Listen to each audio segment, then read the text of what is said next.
I think, yes, we're live. Okay. Hello and welcome to the 2025 SEG Student Chapter Earth Day Symposium. We are honored to be the host of the event this year, and we hope that you're excited to talk a bit about planet Earth with us today. So I'm going to share my screen. And Bia, you can go ahead. Yeah. Well, thank you. You can. Yes, thank you. Hi everyone. I'm Beatrice. And for those who may not be familiar with the SEG, the Society of Economic Geology is committed to advancing science of geology through scientific investigation of mineral deposits and mineral resources, and the application to exploration and mineral resources appraisal, mining, and mineral extraction. And this includes the providing of world-class publications, workshops, webinars, field trips, and conferences, as well as developing the next generation of successful economic geologists. So we highly encourage anyone interested in our organization, especially students and early career professionals, to visit the Society's web pages for more information. And now is a great time to join or renew and take advantage of all SEG has to offer. So feel free to scan the QR code or visit segweb.org for more information on membership. And I would highlight the opportunity to attend the annual Ronald Savoy student field trip that takes students to different places and countries each year, visiting outstanding mineral deposits in several different geological contexts. So there are also opportunities to take the Michael Fitzgerald mapping course that take place in the USA and Peru every year, allowing students and early career professionals to learn several techniques and while mapping several beautiful mineral deposits. And by the way, today I'm wearing my mapping course T-shirt, so don't miss the chance to live this and to be there and take yours, of course. Take your T-shirt. And besides that, students can apply for the Stuart Wallace funding to organize field trips and field courses. So there's so much going on. Another examples are the mentoring program, which in my opinion is very powerful. Besides research grants and opportunities to receive funds to present your scientific work at the SEG conferences, and this year in Brisbane, Australia, very exciting. But we shortly can get back to this. And so, yeah, besides geology, which is always amazing, I highlight this every single chance that I have. The people we get a chance to meet during these experiences, they are just something else. They are simply the best part. So don't miss this chance. Joining the society and accessing this global community can be a game-changing experience for sure. And living all these experiences. And all this being said, I strongly recommend you to join us and apply for all these opportunities. So all the society has to offer, and it offers so much. But welcome to our SEG Earth Day. And now is a great day to. Now is a great moment to introduce us to you. I'm Beatrice, a member of the SEG Students Committee, serving as South America student representative since last year. And I've been an active SEG student member for almost 6 years now. First participating in the SEG Unicamp student at the Unicamp SEG Student Chapter, where I served as president and vice president, and now in the Students Committee. And I hold a bachelor's degree in geology from the University of Campinas and another in geography from the University of São Paulo, both in Brazil. And I'm currently a brownfields exploration geologist at AngloGold Ashanti, where I work in the LATAM geoscience team and the operations in South America. So for students or potentially somebody else, I'll send here my mail address. So let me know if I can help you in any way or address questions, especially the ones regarding the student chapters in the region. And now, Amanda, feel free to go. Okay, thank you, Bia. Hello, everyone. My name is Amanda.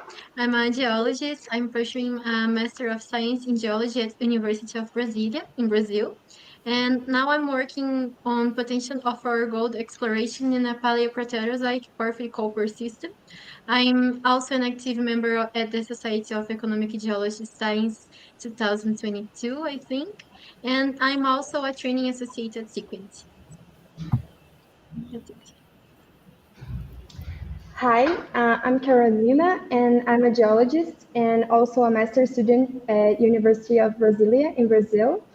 I have been an SG student member since 2022, and I have worked briefly with gold epithermal deposits, but my current research focuses on the lithium potential for exploration in LCC type pegmatites in central Brazil. So let me turn it over to Juliana. Hello, everyone. I'm Juliana, and I'm also currently pursuing a Master of Science in Geology at the University of Brasília in Brazil. My research focuses on the mineralogical footprint in an EOCG deposit within the Carajás mineral province. And I have been an active member of the SEG since 2023, and I am passionate about mineral exploration and deeply motivated by the opportunity to contribute to a discovery and understanding of our systems.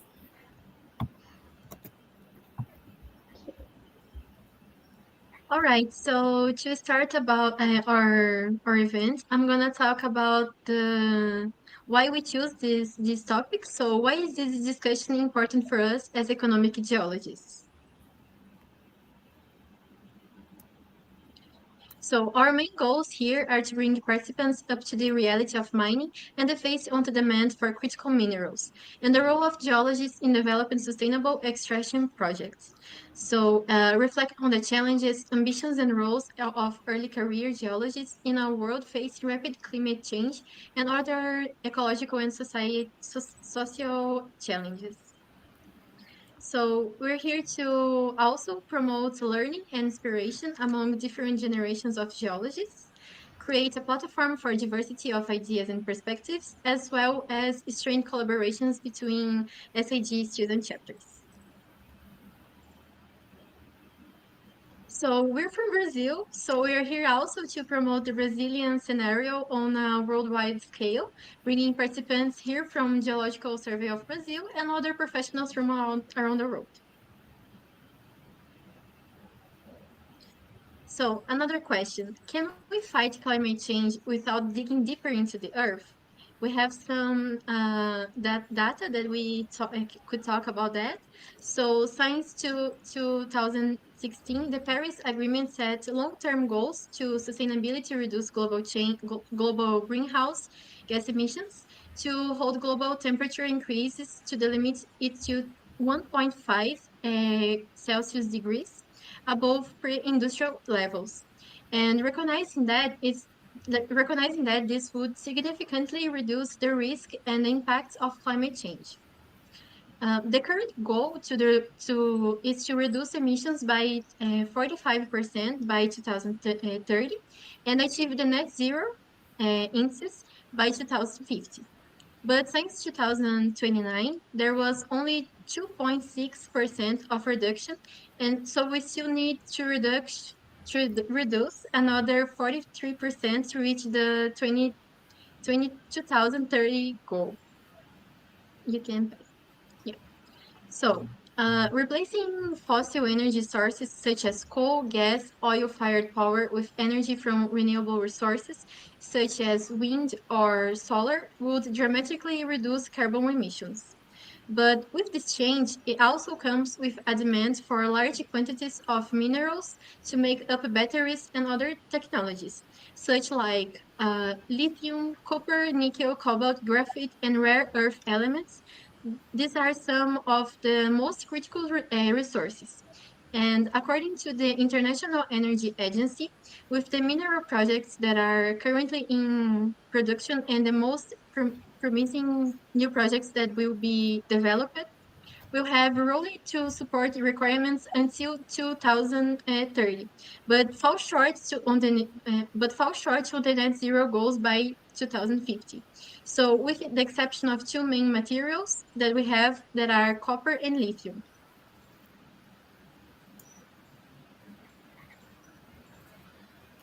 So, sales share of electric cars rises from 18% today to 55% until 2030, pushing up the demand for batteries by a factor of 7 to 6 terawatt hours in 2030.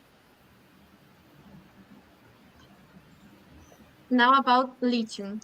Lithium sees the most rapid demand growth due to the rising electric vehicles battery needs. In the net zero scenario, for example, it increases by a factor of 9 until 2040. Now, in terms of production volume, copper has by far the largest increase. We're going to talk more about copper next time. And demand for nickel, cobalt, and rare earth elements doubles by 2040. Graphite demand almost quadruples by 2040 in the net zero scenario. And when it comes to these commodities that are being produced, we have a significant contribution from South America as a whole, with Peru and Chile being on the top 3 producers for copper. Chile also plays a big role for lithium, but Argentina and Bolivia as well as part of the lithium triangle. Asia and Oceania take the top of our nickel, but Brazil has strong quotation for this metal as well as cobalt. And about the graphite and rare earth elements are strongly produced by China, but smaller contributions from everywhere else. Brazil also has great potential for these commodities. So now we have two. Let me see. Yeah, I can pass it. So now I'm gonna call Chico to come here to participate here with us.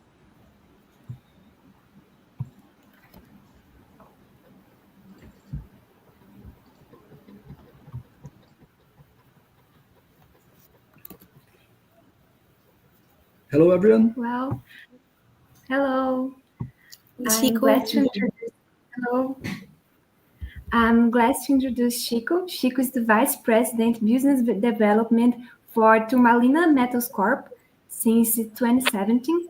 Prior to that, Chico has worked with different exploration projects for more than 40 years, working with gold and copper deposits for gold fields, IAM Gold Corporations, and GenCore. Chico was also the president of the Society of Economic Geologists in 2022. So welcome, Chico.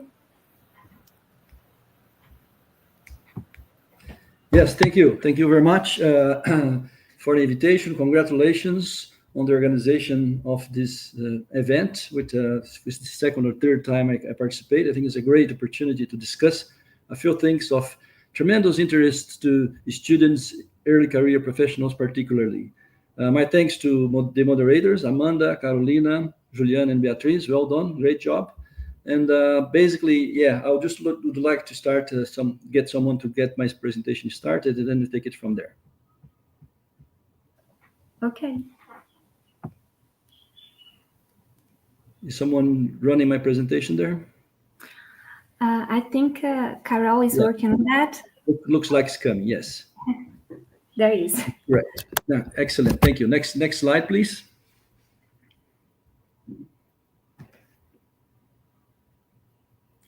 Yeah, so I'll be talking about climate change, energy transition, challenges and opportunities, but I will particularly address the situation in South America. I picked a few phrases from your presentations, from the moderators' presentations. If you can click in another slide there. So South America is the leader in the production of critical minerals. The region plays a strategic global role in the clean energy value chain. And why is this discussion important for us as economic geologists? So my presentation, I'll focus on the copper challenge for South America and the role of South America in providing copper. And from there, we can actually generalize and can come back to a more wider discussion. So if you go to the next slide, please. Yeah, this slide has got the projection of the copper production worldwide from mines until 2030. So by 2030, Peru and Chile are expected to contribute with about 40% of all the copper produced in the world. Again, only from mines. What I'd like to highlight here is that recent discoveries of world-class copper deposits in some countries like Argentina, Ecuador, and Colombia indicates that, you see, if those projects, if those discoveries are put into production in the next 20 years, in that time, South America will be probably responsible for more than half of the copper production from mines for the world. So that's data from CEPAL. You can see there, Chile and Peru in 2030, about 40% of the world copper from mines. In the next slide, we go to have a look on who processes the copper around the world. And the numbers are a bit shocking to me. As you can see, the list there, that's the data from CEPAL again, from 2020. China, Asia basically is Japan and South Korea, Europe and North America. And it's shocking to see that South and Central America, we process only about, less than 2% of this copper. So South America is exporting copper mainly in the form of copper concentrate. And to me, this is a challenge. I mean, if you're talking about sustainable world, it's crazy to send vessels with copper concentrate with 25% of copper and 75% of waste. So that's a challenge, also perhaps an opportunity. We also export as cathodes, which is a little bit better in terms of adding value, but it's far away from the possibility that will be the best of producing industrialized products from copper. Our economies in Latin America are strongly based on a model that exports raw material and imports industrialized material. And that's another important discussion for these times. And there will be some impact in the future of this region as becoming more robust economies. So if we go to the next slide, basically this is a slide, that some collection of slides I took from the site of the International Monetary Fund. It shows the wealth distribution in the planet. And the information here is based on GDP per capita. And this is the situation of the world 5 decades ago, 1980. So you can see the scale here in the left-hand side. The numbers, those green countries there are rich countries, but less than $25,000 of per capita GDP.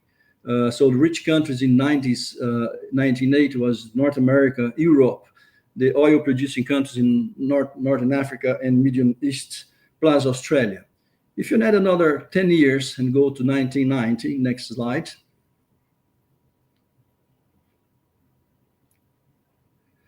Yeah, what you see there, and that some countries starting achieving the status of super rich countries, starting with the Scandinavian countries, Japan, which means in capita per capita or more than $25,000. If you give another 10 years, and 2000, we see that United States and United Kingdom, they joined the club of the super rich countries. Another 10 years, please, 2010.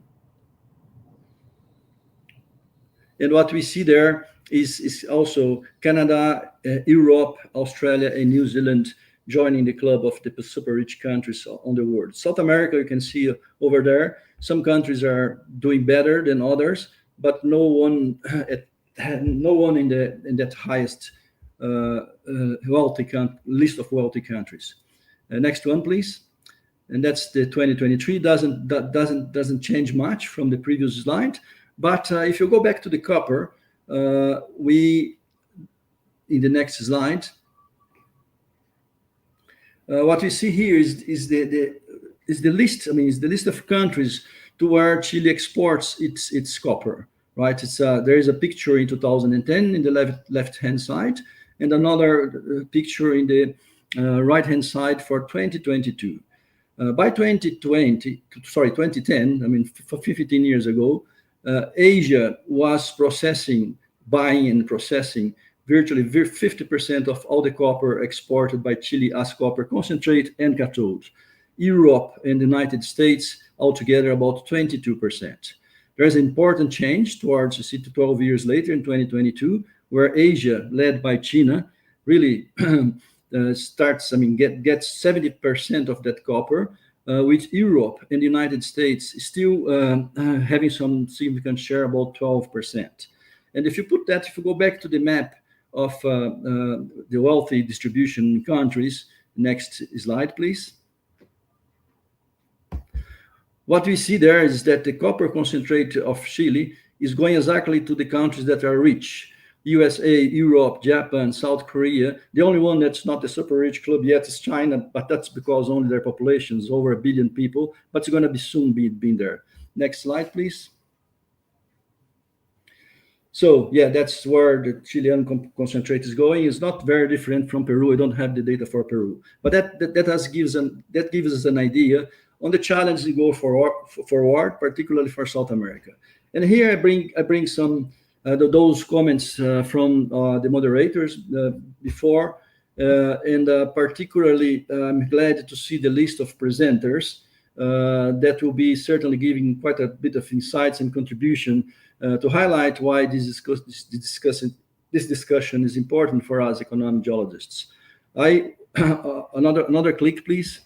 I would like to also to add to me and comment on this. What are the opportunities that climate change and energy transition bring to create more sustainable policies and strategies for environment, planet Earth, and important for its population? I think there are three. In my view, there are three that I would like to highlight here, and hopefully for the rest of the day, we'll be discussing and talking about it. One of them, of our role as economic geologists, we have to explain to the world that for energy transition to take place, we will have to mine much more than you mined so far, not less. And that's an important challenge. You have to get it out there, speaking to families, friends, other scientists, scientific organizations, professional organizations. People don't understand it, and that's our job. And SEG has got an important role on it to make it happen. Some other solutions that I can see might come from negotiations process between regional trading blocks. For instance, there is a process there's a negotiation process between the Mercosur, the trade union in South America, and the European Union for the last few years, and it's really picks my attention when I see that these trade agreement negotiations, it's not an easy thing. This process between Mercosur and the European Union has been going for several years now, and the main challenge is that because of the limitations of the carbon balance for the future, most of the rich countries, the rich continents, they want to prevent the poor countries to become industrialized, which to me is not sustainable. So there might have to be a way of breaking through those barriers. So poor countries, particularly those countries that are producing the minerals for the energy transition, can get industrialized. So that's an opportunity. And finally, we as economic geologists, we know how hard it is to make a discovery, develop the deposit, and produce it economically or profitably. So getting that knowledge, I think, gives us the capacity to join that discussion. I can see now that the policymakers, the big guys, United Nations, the COP meetings, the decisions being made with misinformation or not quality information. And I think we, as economic geologists, particularly through our Society of Economic Geology, we should be looking to step up our game and start participating in that process of decisions. So these are the things that I would like to, that we might come back to the next presenters' discussions and eventually make some contribution about it. So thank you very much for the invitation again. If there's questions I might be able to answer, I'm glad to. Thank you. Thank you, Chico. Great talk. And if anyone has a question, you can put in the comments and we'll be glad to answer.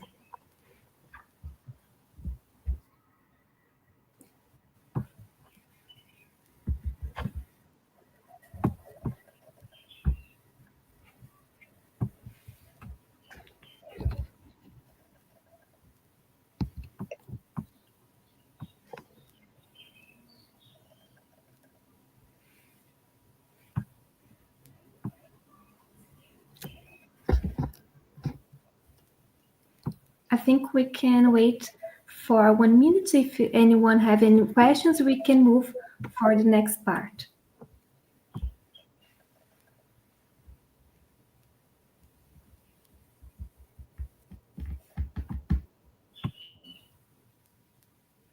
Yeah, just a comment. I'll put in here in the comments my email. So if anyone wants to send me questions or comments, happy to receive and reply. Great. I think your final marks will leave a lot of questions because in my head I will think this for a long time. Yeah. That's very interesting.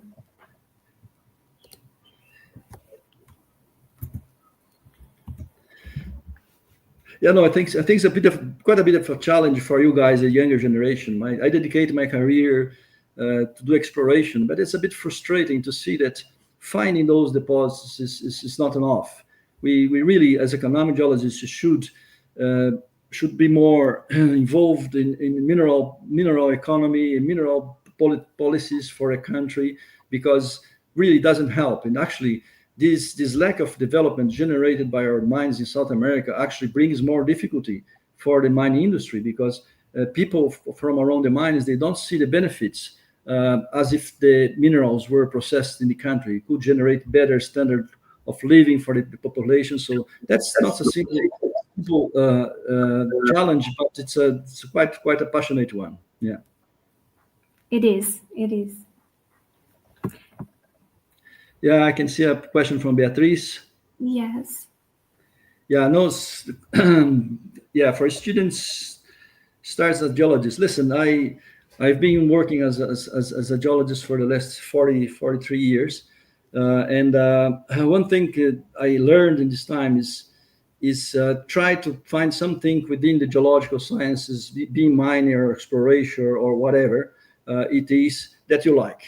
We spend most of our lives in our work environment. We spend more time with working than sleeping, or with the families and friends. So if you start a career that you're not 100% convinced you're going to be passionate about, it's time to change. Because I really was lucky to start in exploration, start actually in a mine and work in a gold mine. And then after a few years, I moved into exploration, something that I really like. But that's the important thing. I mean, many areas in geology that can make you be passionate about your profession, but make sure that you like it, because it's the way of enjoying life.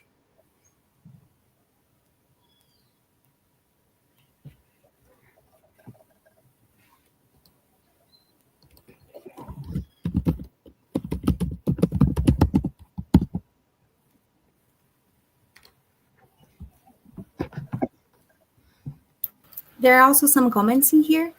Yes, Right? Yes. Thank you for the presentation, Chico. I would like to hear from you. What do you think about the connection of SDGs implementations? Let me put here. Implementation with the economic performance of the mining industry. Well, I think they are pretty important. Certainly there are challenges for the smaller companies, but mining is not doable without the proper. You see, I'm thinking that you're referring to the governance, environmental and safety aspects of the in the industry. So I think, the only way that we can make the mining more acceptable to the society and do it properly. So it could be more costly, but there's no other way. What I see and what I think companies should do is make sure that when they're going to mine and deposit, that the grade is enough to pay for a proper operation. I can see much. I saw along my life many occasions where the grade was so. So the best decision is wait for better metal prices, or new technology, new processing methods. But if you start a mine, make sure that you're going to be able to mine it properly to avoid all the problems that we see, not only in the past, but also in our current days. Mining companies, you see causing problems, environmental problems, social problems. That's something that should not be acceptable by any economic geologists, right? Thanks for the question, Sebastian.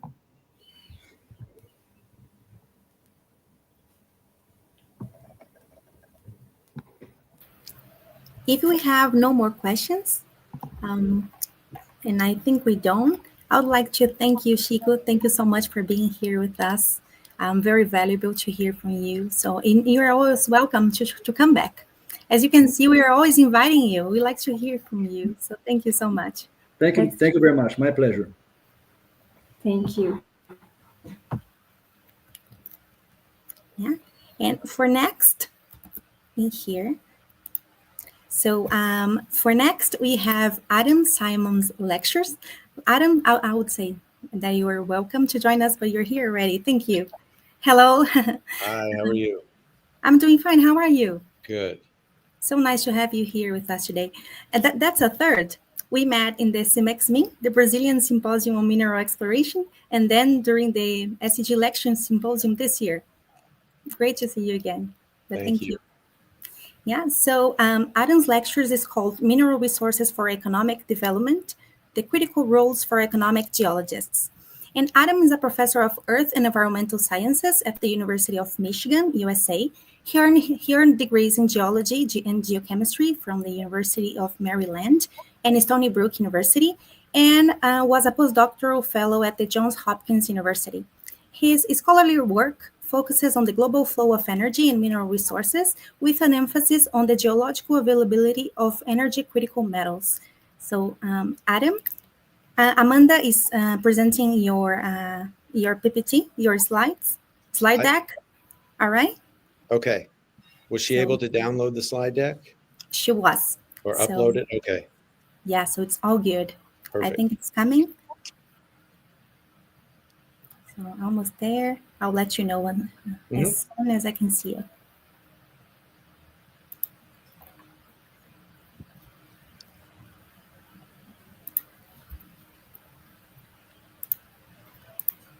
Oh, all right. It's good. Perfect. Whenever you're ready. Okay.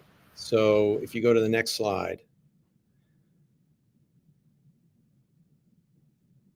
So following up on Chico's talk, what I want to do in the next 15 minutes is I want to make sure that all of the students who are watching and listening have an appreciation for how important economic geology is for global society.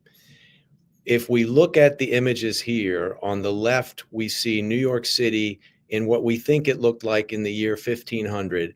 And on the right, we see New York City today. Next slide.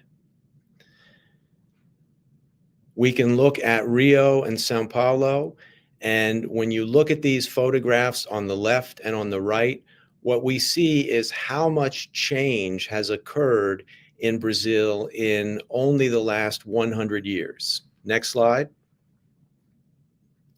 Similarly, if we look at Santiago, the top photograph in black and white was taken in Santiago in the year 1900. And the bottom photograph shows you what Santiago looks like today. And again, what we see is how different our built environment is today relative to what it was in the past. Next slide. We see the same thing in China. So here we're looking at Shanghai in 1990 on the left and Shanghai in 2024 on the right. Next slide.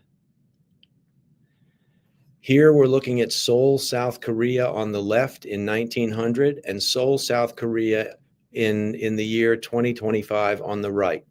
And if you flip to the next slide, what we see when we look around the world, back one, this is what the world looks like at night if you're an astronaut. So if you're an astronaut and you're floating around the world in a space station and you look down on the world, what you can see are lights that show us human development around the world. And the human development shows up here as our built environment. And the built environment consists of all of the metals that we mine from the earth and we use to manufacture all forms of technology. We use to manufacture all of the medical infrastructure, all of the educational infrastructure, all of the infrastructure for clean water and sanitation. And when we look at this map, we can see more developed countries, high-income countries, relative to less developed middle-income and low-income countries. And if we think about the United Nations Sustainable Development Goals, among the Sustainable Development Goals, we include among the 17 goals is for every person in the world to have access to electricity, every person in the world to have access to clean drinking water and sanitary wastewater disposal. So if we flip to the next slide, I'm going to show you the importance, one more. I'm going to show you the importance of copper. So if you click and this plays, when we look at the world at night and we see all of our cities illuminated at night, we're fundamentally looking at copper on the other end of our electricity lines. So this is a really simple experiment where we're looking at a permanent magnet being spun within a stationary copper wire frame. And by spinning the permanent magnet within the stationary copper, we literally create electricity that flows out onto the grid. So whenever we look at electricity and all of the things that electricity provides, we're looking at copper because copper is fundamental to generating electricity, distributing electricity, and increasingly today with batteries, storing electricity. So everywhere that we see light and electricity, copper is built into our environment. So next slide. So one of the things that we can look at are historical data for global copper supply. So here we're looking at all of the copper that was mined from the year 1900 through today. And I label that here historical mine copper supply. In the year 1900, we essentially had zero electricity in the entire world. And over the last 125 years, we can see now the growth of electricity globally, and our mine supply has now increased by 4,500% copper every year, meaning in the year 2025, globally, we will use 4,500% more copper than we did in 1900. And when we look at mine copper supply, all of the copper that is mined is used in some form globally within 3 months to 12 months of being mined. So if we go to the next slide. So I want everybody here to look at where all of our copper is used. If we look at the copper in the built environment, the y-axis on this chart is the kilograms of copper per person or per capita in the built environment from the year 1900 to the year 2000. And the data that I'm going to show you are for the United States. So if we look at the next slide, what you'll see is all of the copper that has been used to build the plumbing infrastructure throughout the United States over the last 100 years. Next slide. All of the copper that's used in wiring. So when we look at all of our cities that are illuminated at night, this is the copper that we use to build the wiring infrastructure across the entire country. Next slide. This is the amount of copper in green that we've used to build all of our domestic equipment that is now normal for most households in the United States. Next slide. The gray line is the amount of copper that is physically embedded within air conditioning and refrigeration. Next slide. The green line up at the top is now the amount of copper in all of the industrial equipment across the entire country. Next slide. The red line is all of the copper that's used in all forms of transportation, excluding cars. So the next slide. And on the lower right, the sort of purple line is all of the copper that's physically embedded in motor vehicles. And the statistic I give here in the top right of the chart is that in the year 1900, there were about 8,000 automobiles across the entire United States. Today, there are approximately 300 million vehicles, and every year, approximately 25 million new vehicles are manufactured. Next slide. So if we look then at copper in all other forms of infrastructure, and we total all of the copper in the built environment, we have about 238 kilograms of copper per person behind the wall. So for every person born in the United States and other high-income countries in the European Union, Japan, South Korea, Australia, New Zealand, Chile, all of these countries behind the wall, we already have 238 kilograms of copper. And every year, on average, in high-income countries around the world, an additional 5 to 7 kilograms of copper per person is consumed. So when we think about our world at night, next slide, and we think about how various countries have developed over the last century, the chart on the lower left shows copper production in Chile and GDP per capita in Chile over the last several decades. And what we can see is that economically, the country of Chile developed by mining copper and other metals, which contributed to the growth of the economy, GDP per capita. And so there is a correlation and a cause and effect. Copper mining led to economic growth and human development. Next slide.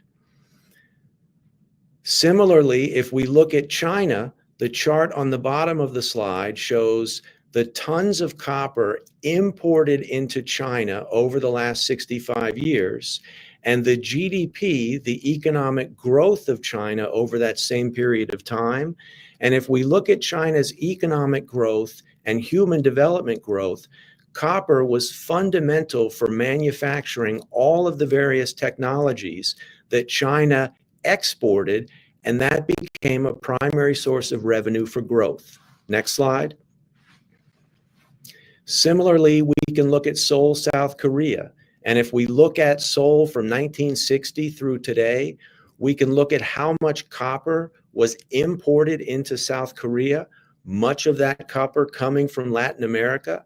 And that copper was used to manufacture various types of technologies. Those technologies were exported around the world, and that revenue drove economic or GDP per capita growth that has resulted in a huge change in the built environment in South Korea. Next slide.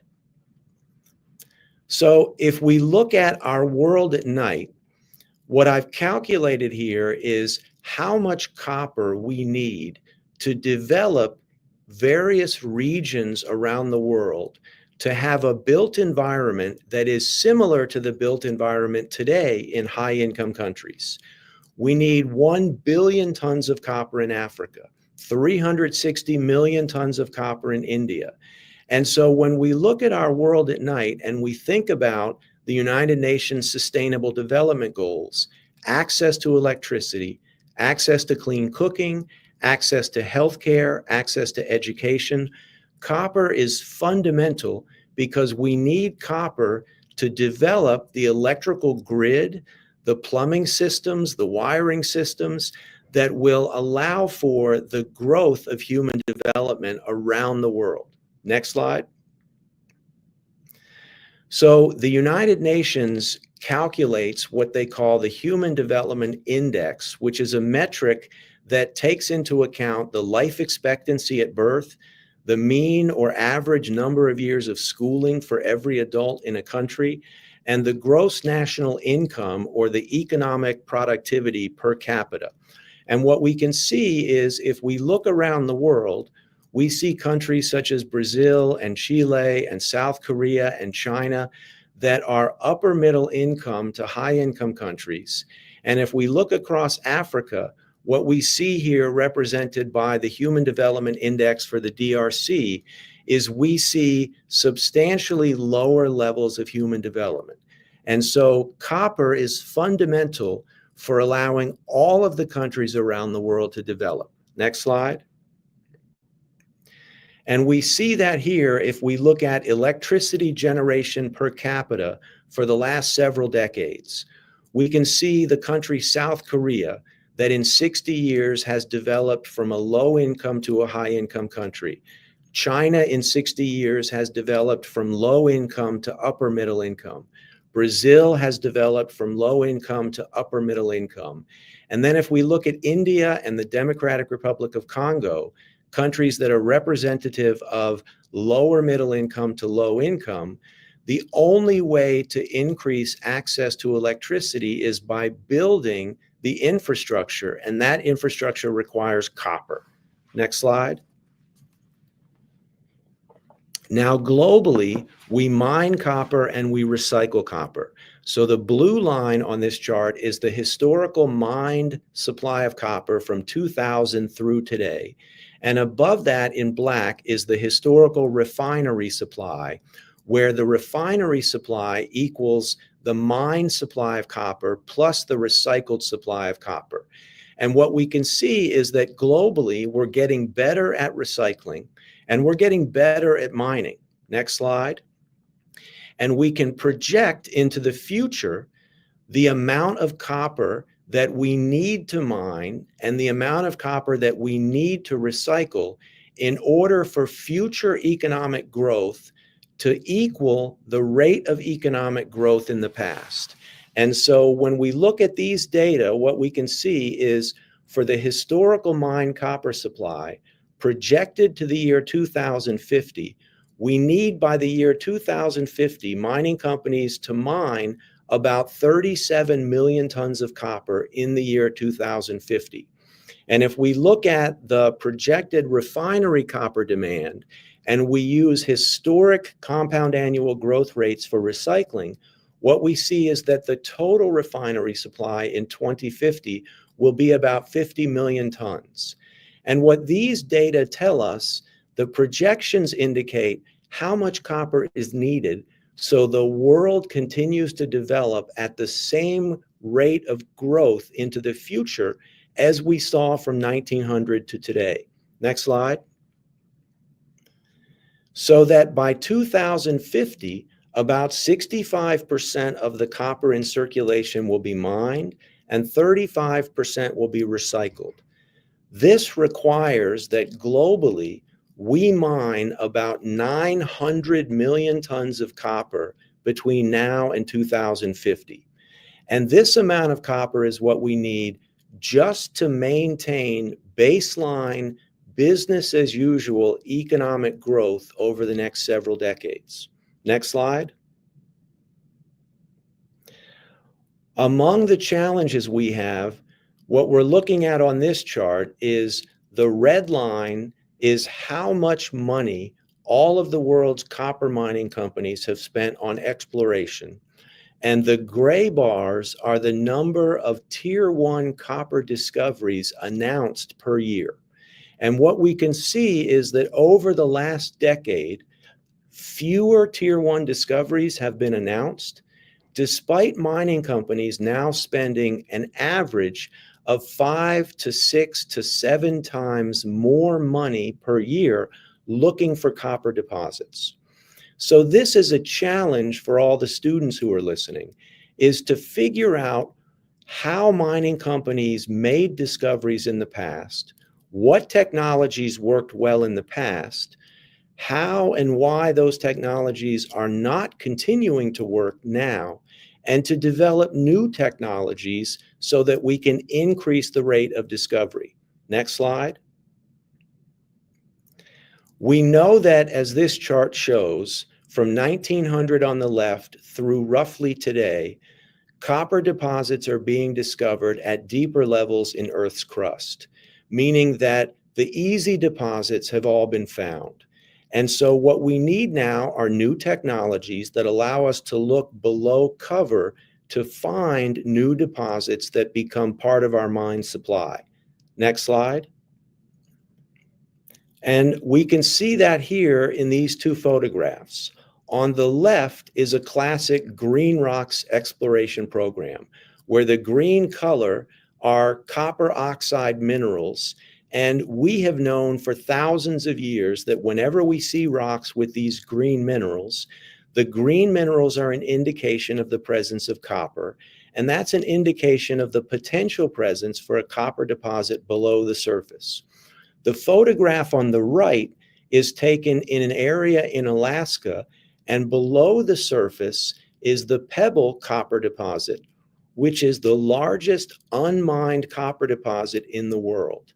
And this is an area of Alaska where there's no green rock outcrop, there's no soil anomaly, and we discovered the deposit by originally drilling for oil and then using geophysics to identify magnetic anomalies. And what we now need is we need additional technologies to help us look around the world for deposits that have no surface footprint. And if we look at areas of the world where we have been very successful using green rocks, in Chile, in Peru, in parts of Australia, we have found those deposits. So for the students, what are the next technologies that you can think of that would allow us to look into the subsurface to find the next deposits that we need in order to satisfy growing demand, and in order to satisfy the demand to achieve the UN Sustainable Development Goals? So that's the challenge for students today. We've done a good job finding copper for a very long time. We have been able to continually increase the supply of copper from mines globally, but our success rate has declined.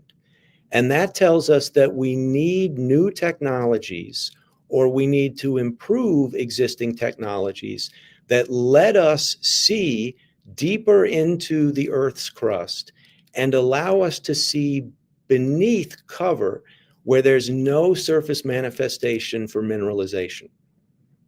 And I'll stop there. Yeah, I think just in the interest of time, I'll stop there and we can take any questions.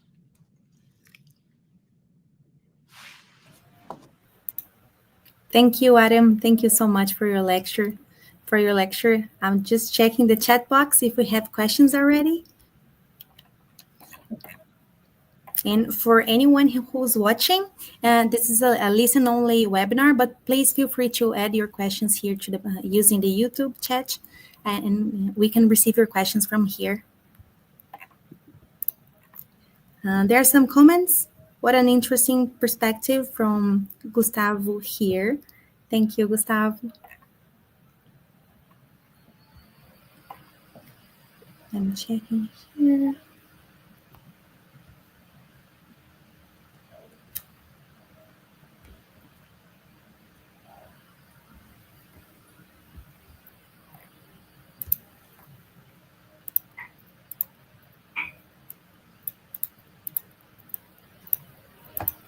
Until we wait, I was remembering here. Oh, we have a question. I'll read this first. Adam, how do you view the future role of countries with large reserves of critical minerals in the context of global energy transition? I think countries that have large reserves are critical to economic development. We need to, as Chico said, we need to mine responsibly. And what we'll see is a continually increasing demand, and countries across Latin America, Sub-Saharan Africa, Southeast Asia will increasingly become more and more and more important to meet growing demand. And on that note, what's very important is that countries that are important at mining and supplying copper globally need to make sure that the revenues from copper exports are used for development within a country to avoid countries suffering from the resource curse after the resources have been extracted and no longer provide revenue. Thank you. This was a question from Ana Laura Gomes. Thank you, Ana Laura. I'm checking if we have more questions.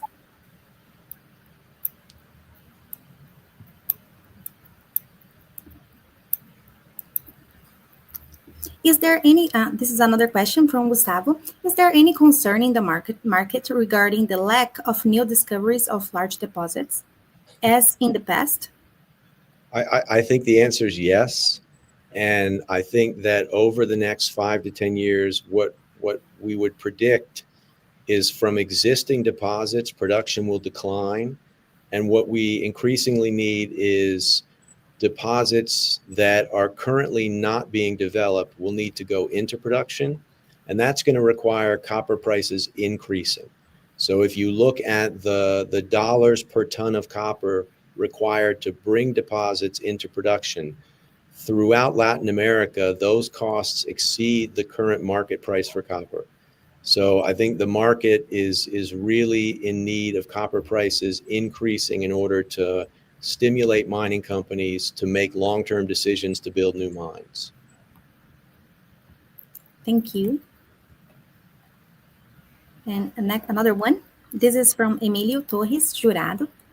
What are the pathfinders to discover alkalic porphyry deposits to find new copper sources? So the one that I'm most familiar with, because I have a PhD student working on it, is the New Afton alkalic porphyry copper deposit in British Columbia, Canada. And in that system, the alkalic mineralization is strongly spatially associated with a substantial amount of magnetite mineralization that is not genetically related to copper, but is spatially related. And so I think there might be a potential way to use the magnetic footprint in alkalic systems as an indication for mineralization. Thank you. Next question is from Jorge Crespo. How long do you expect copper to become a critical metal in the US? I think in the US, industry already thinks of copper as critical, despite the fact that the US Geological Survey does not. And that's based on the United States. We mine about 60% of our copper demand and we import 40%. But when we look at demand projections, we are not going to be able to continue to produce a majority of the copper that our industry needs. So within the United States, the Department of Energy categorizes copper as an energy critical material. And I think industry generally thinks of it in that same way. Thank you.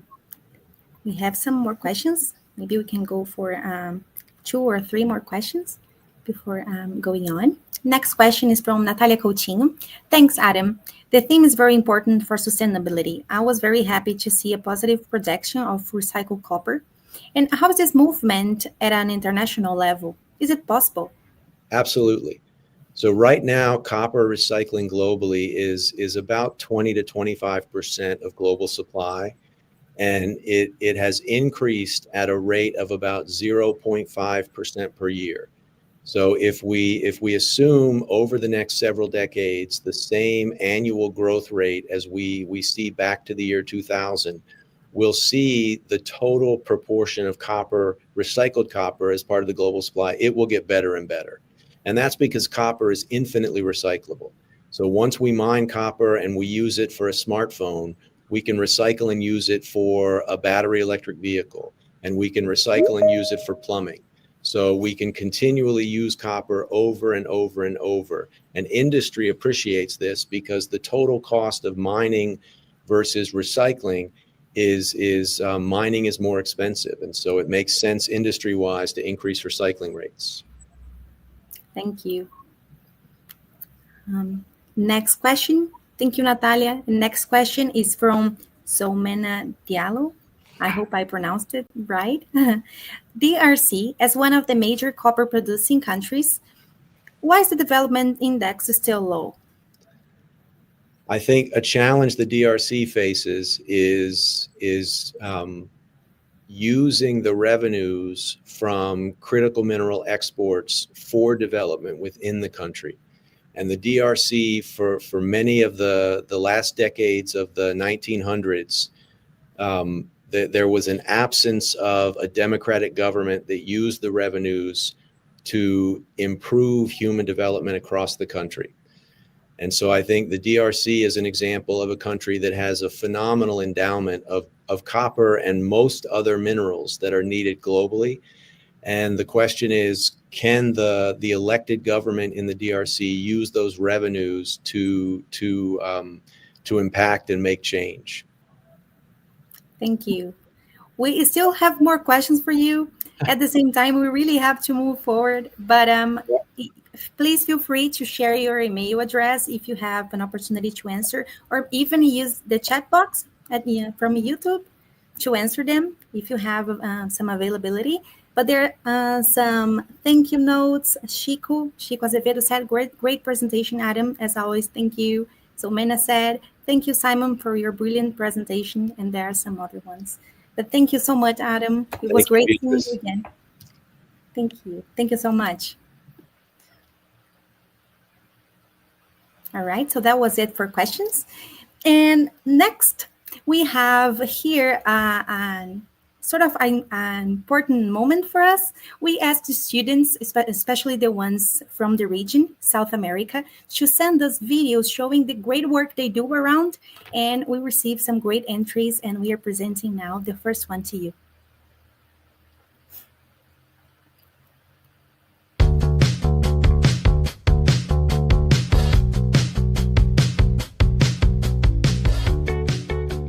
Hola, we are the SEG Student Chapter from the National University of La Plata, Buenos Aires, Argentina. We are a team of advanced geology students and young researchers passionate about economic geology. Our chapter is led by a group of PhD fellows at the National Institute of Mineral Resources and advanced geology students from the National University of La Plata. As students, we believe that we can contribute to more sustainable mining through education and research. We organize open talks with professionals focused on responsible mining practices, work as teaching assistants in university courses, and carry out research projects to develop new tools and knowledge for more efficient and environmentally responsible mining. Thank you for inviting us to be part of the Earth Day Symposium. Saludos from La Plata.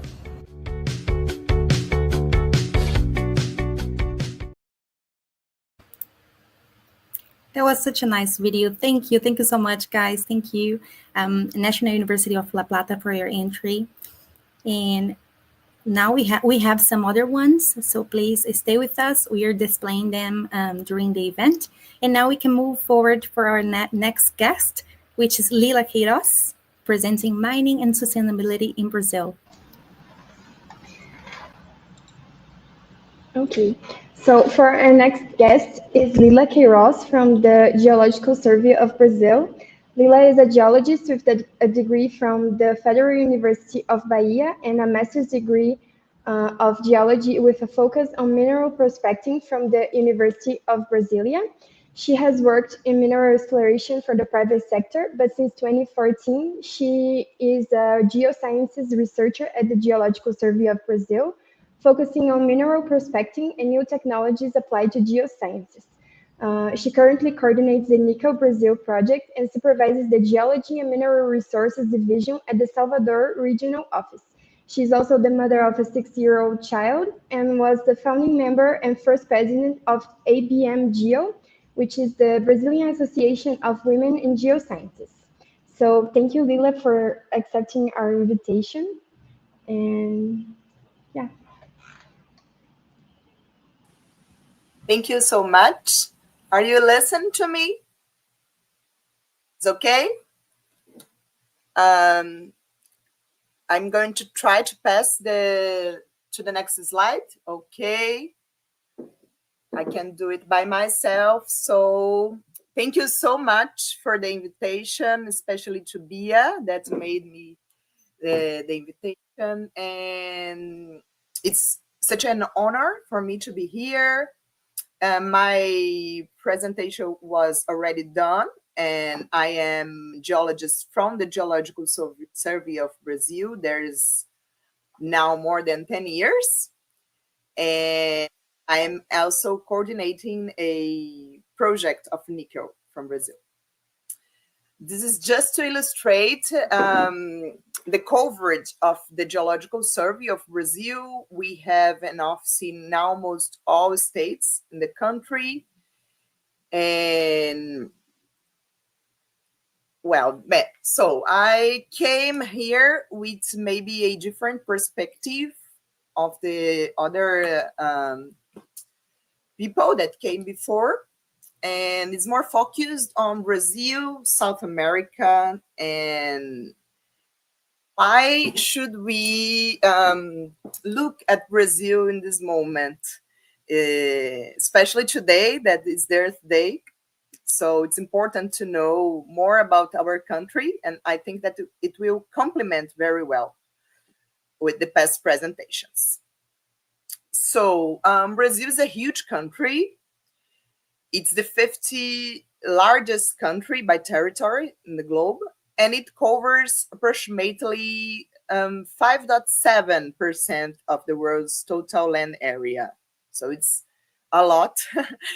And Brazil also holds 1/3 of the all tropical rainforest on the planet. So we are really famous for our forest, not only Amazon rainforest. We are also home of the largest river system in the world, the Amazon Basin. And we have 6 diverse biomes and over 1.8 million animal species. This is one of the largest biodiversities in the world. So we are also home of over 212,000 million people, with rich cultural and ethnic diversity. And from our population, more than 50%, more than a half of people living in Brazil came from African ancestry, have some connection with people from Africa. And also we have a lot of people came from the indigenous ancestry among European and Asian influences. So we can say that we are a really diverse country, not only in biological diversity, but in ethnicity diversity. And of course, we are SEG, we are here in the event of economic geology. We are also a leading global producer of many ores, including iron, niobium, bauxite, nickel, and many others that are essential for a global energy transition. So we are a great player for the global energy transition, as told before by the past presenters. And yes, we have a long story. Our official story as a country accounts for 500 years, more or less. But we also have huge anthropologic and archaeological story. And this is so much important, and not just for our perspective today as a nation that have our ancestry in the indigenous and originary people, but it's also important for legal frameworks. We're going to see in the next slides the implications that we have when we talk about archaeology and indigenous people and the legal territory that these people could occupy today. It's important to highlight here that now, especially in the past 10 years, archaeological knowledge from South America has evolved a lot. And now we can say without any, it's not hard to us to say now, we have evidence, scientific evidence, that 20,000 years at least, people are living and thriving in South America, okay? So yes, we have a long story of human occupation, and those people are living in very well, okay, and in many different biomes and many different environments. In the Amazon, in the coasts, in savanna, people are thriving and living for thousands of years in Brazil. Here are just to illustrate some of our most important archaeological sites. We have Pedra Furada in Piauí, where we have the controversial but a really old occupation, okay? And many very, very beautiful rock paintings. Santa Helena Rock Shelter, where we can see here in the upper right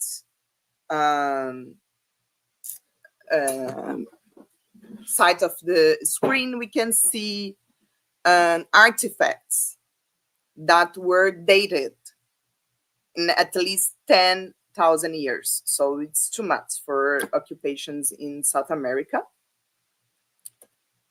And we're still working on it. So we have a lot of works on archaeology that are being developed currently, and we have a huge heritage, including rock paintings, artifacts, and many other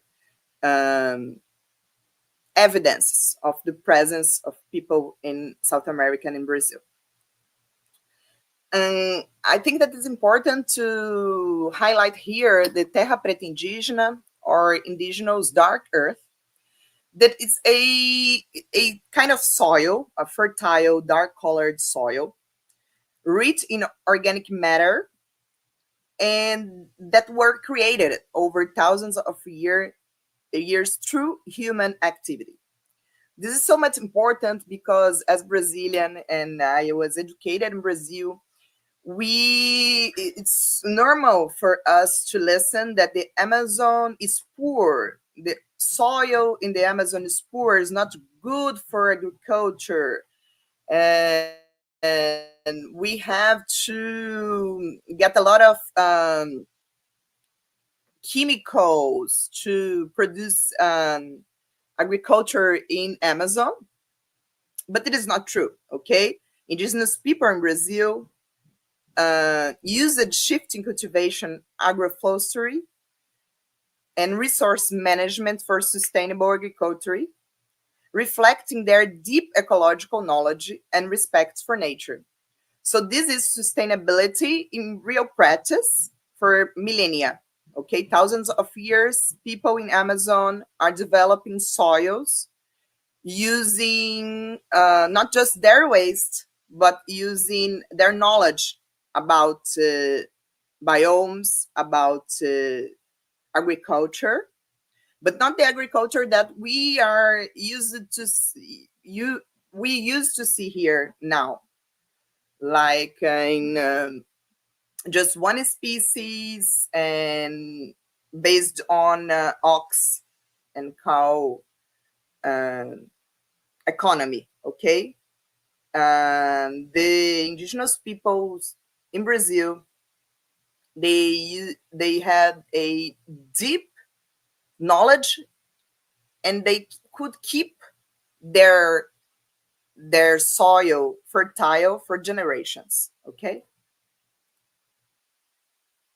Is a illustrative way to see our biomes in Brazil. Came from Map Biomas, is a very important initiative in Brazil to not only to check about land use and coverage, but about many other aspects. And we can see that we have 6 biomes, and the Amazon rainforest corresponds to the most percentage of the Brazilian territory. So we can see here that almost a half of the Brazilian territory is covered by Amazon biome.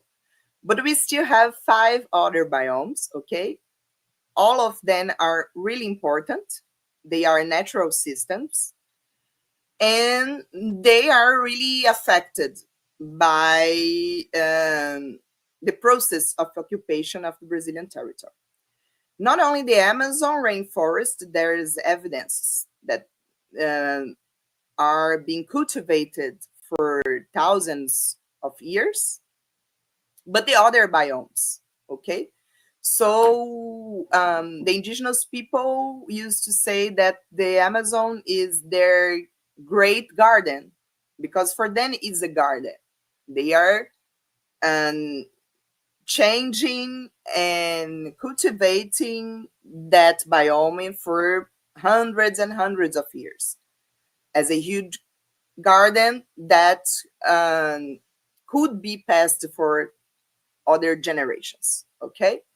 So we have cultures as açaí, castanhas, that is our Brazilian nuts, and a lot of palms, palm trees, a lot of different kinds of food, and not only food, but suppliers for people who live there for millennia.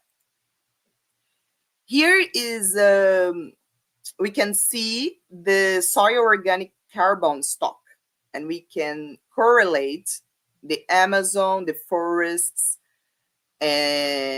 with this soil organic carbon stock. So it's not only important, the importance of the preservation of forests and natural ecosystems is not only because of the diversity and the people, but also for climate change and the carbon stock, okay? We can see here in the illustrative way.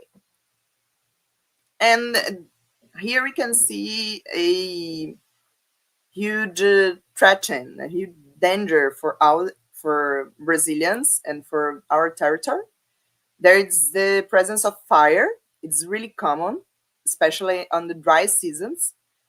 And also the fire is many times occasionated by logging explorators, by artisanal miners, and by people that are trying to use that land that has been cultivated for many years, and then the fire burn it all, and the land becomes another place, okay? It's not that forest with biodiversity, but we have a first step for the complete deforestation, okay? When the first fire begins, it is bad side for us.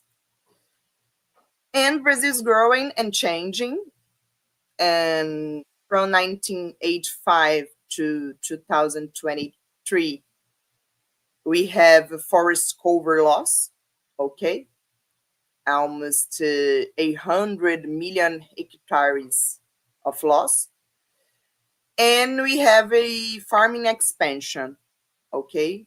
As I said, the fire sometimes is the first step for this farming expansion, and sometimes it is irreversible. There's no way to go back to that stage, to that forest that had been cultivated for the indigenous people for so long, okay? And also we have a non-vegetated area increase. This is relevant areas for biodiversity conservation. We can see that the areas for biodiversity conservation are not restricted to the Amazon, as maybe people outside Brazil can think. We have many other places with high priority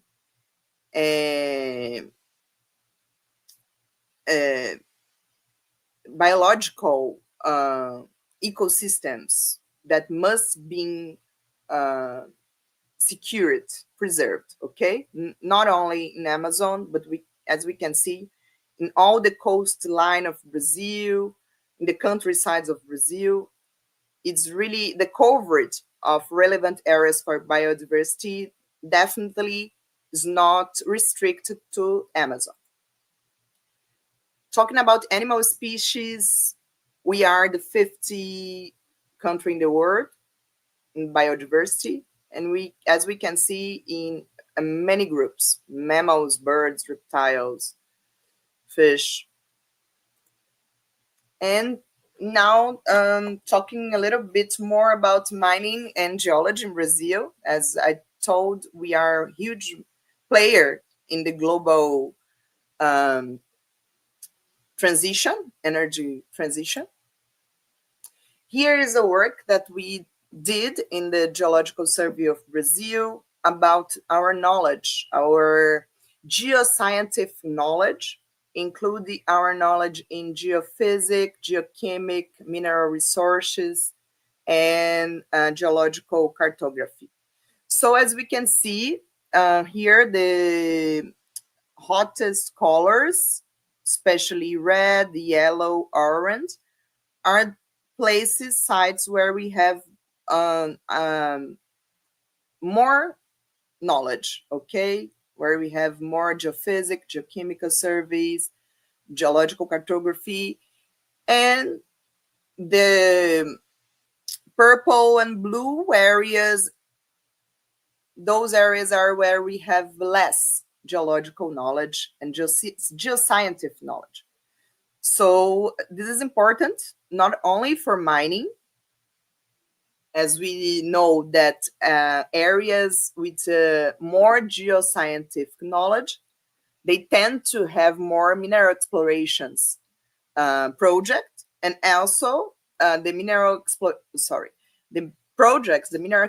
projects tend to spend less money because the government also provided the information, okay? Where sites where we don't have much geoscientific knowledge, they tend to be more hard to the industry to access.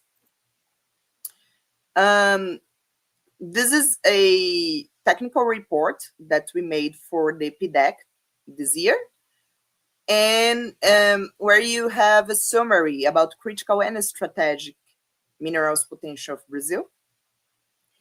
And as I told, Brazil has a vast geological potential and holds significant reserves of critical and strategic minerals, essential for energy transition, especially niobium, where we have 90% of global production, graphite, lithium, rare earth, iron, and copper. Additionally, Brazil is one of the few chromium producers in Americas, and the Brazilian mining sector employs over 2,000 people, okay? 200,000 people, sorry.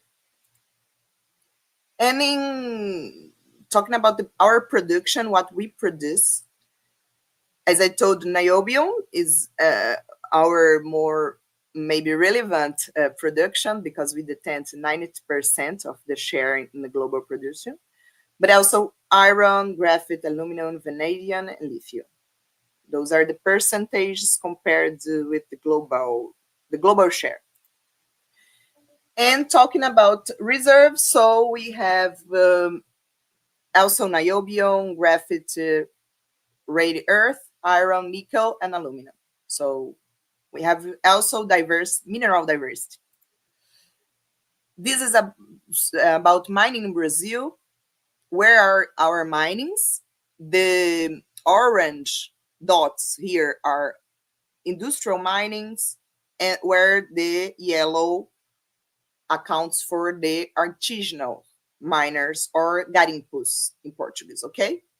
So we can see that Brazil have a huge potential for minerals, and it covers the country from north to south. And just a little word about a temporal framework that we have in Brazil about the use of lands, okay? So there's a thesis stating that indigenous people in Brazil only have the right to lands they were occupying or legally disputing on October 50, 1988. This is the date of the Brazil's constitution was enacted.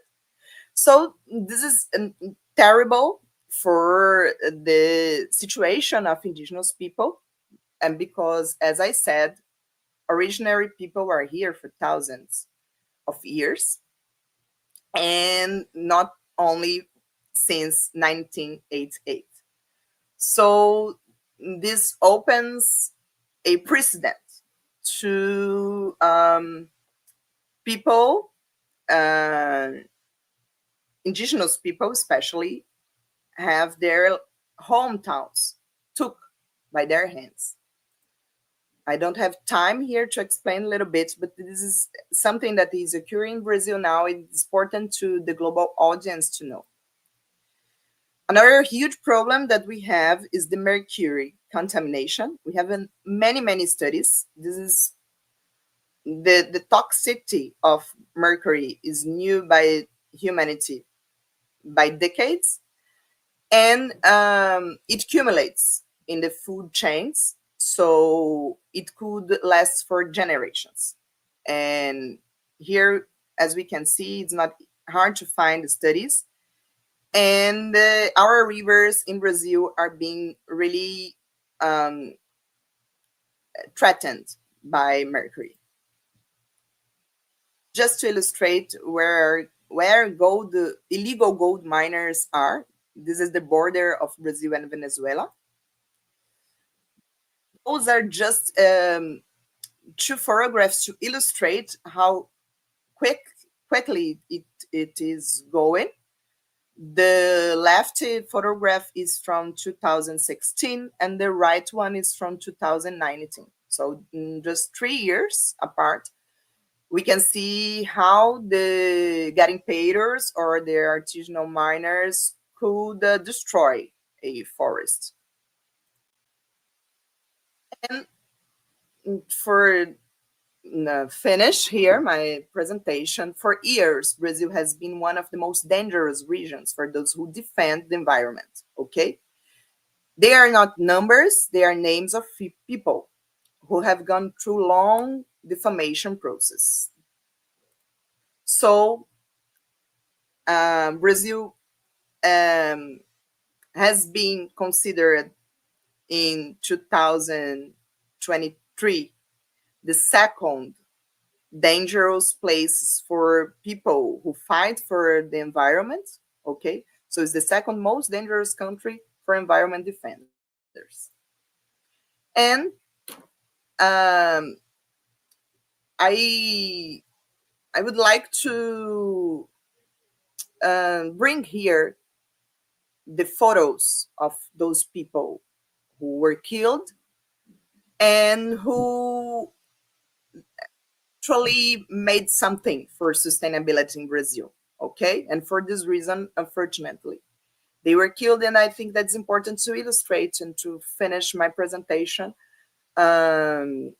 with those people, okay? Here on the left is Mãe Bernadette. She was a Mãe de Santo. She was a leadership in the Candomblé, a African religion in Brazil.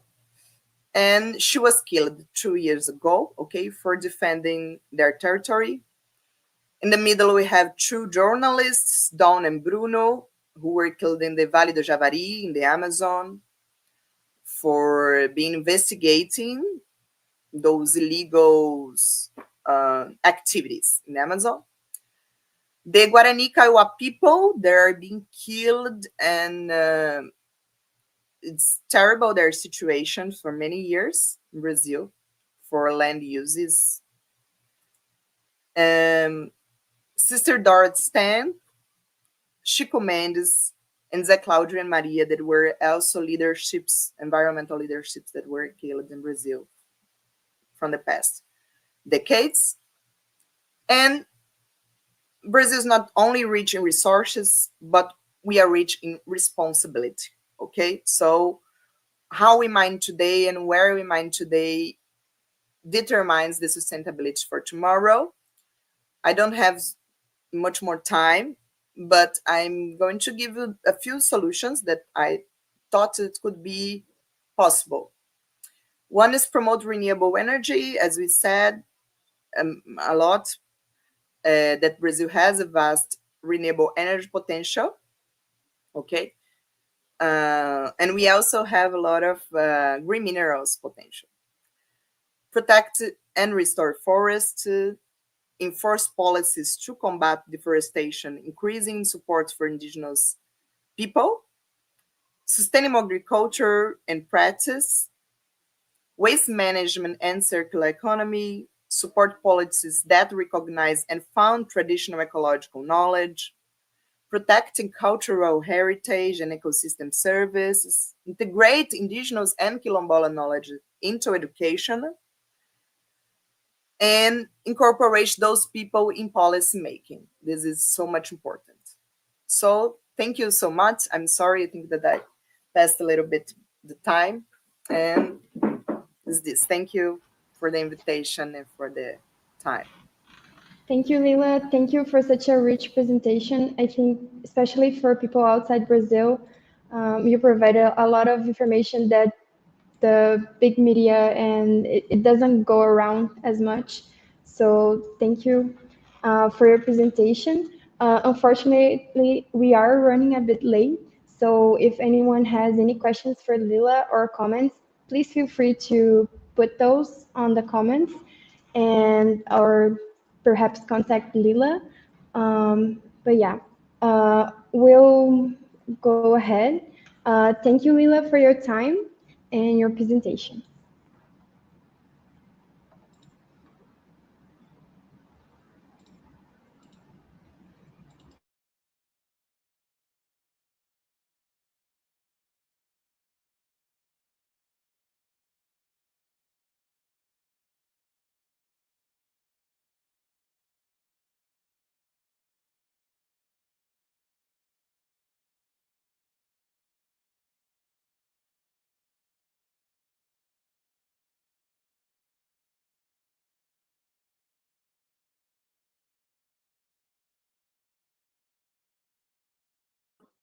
Here.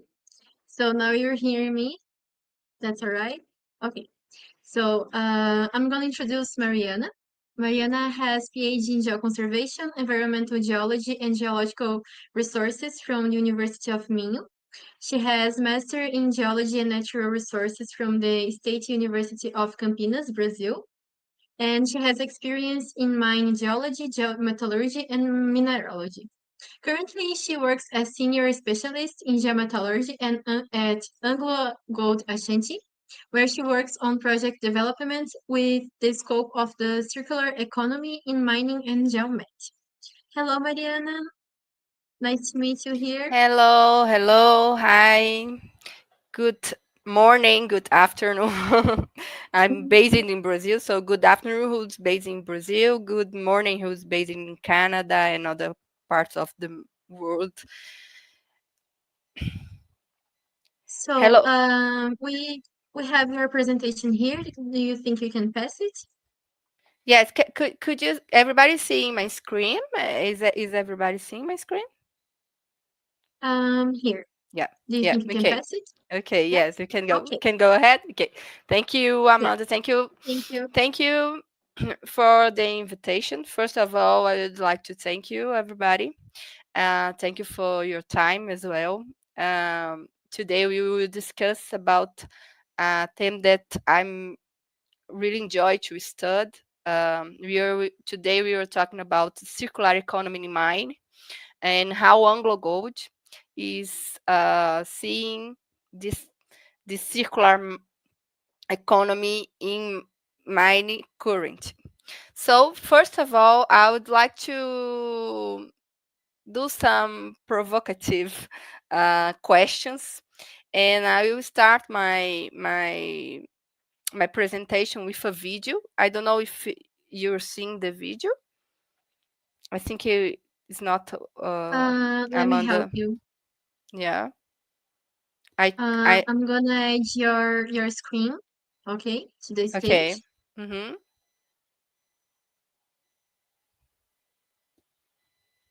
Wait a minute. Here, Okay. now we are seeing your screen. Yeah, I'm seeing. Okay, okay.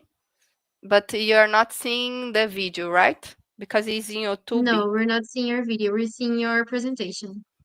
Just a minute. Let's see I what's think happening. you're gonna have I have to to stop. sharing Yes. this one and share another one. Yeah.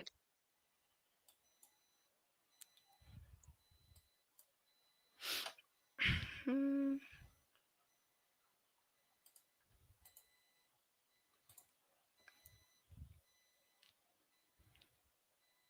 And now? Nope. Let me see. Yeah. Here. Okay. So I will start with a video about let's say about products that use mining as resource. Is a provocative video, as we are today talking about sustainability. Today is the Earth Day, so I would like to first of all to start to talk about circular economy in mining. I would like to show a very quick video about a digital dump in Ghana. So let's see together.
So, Hey, Mariana.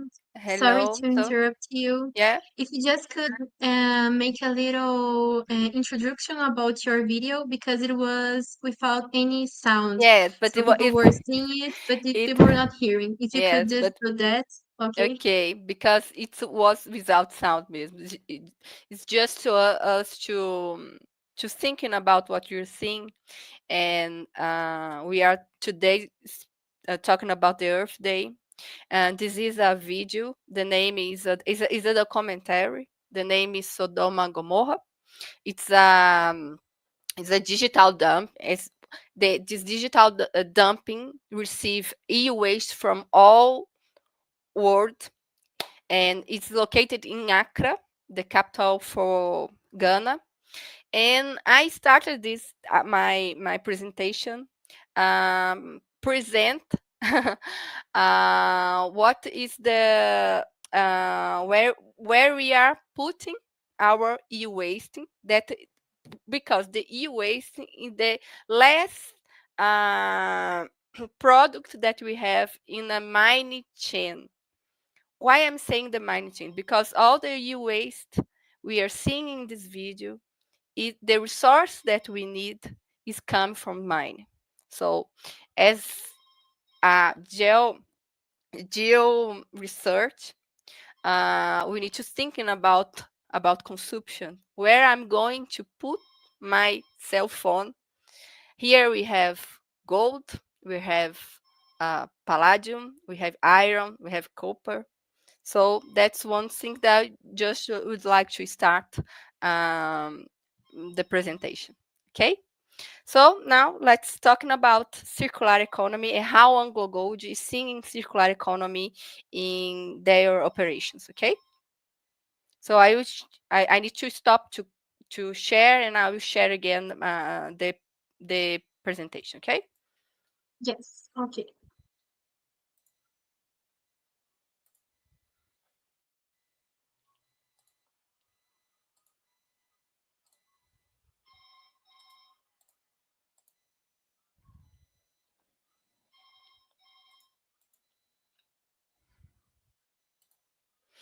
So Just a minute. It's okay. still uploading. Okay. Just a sec.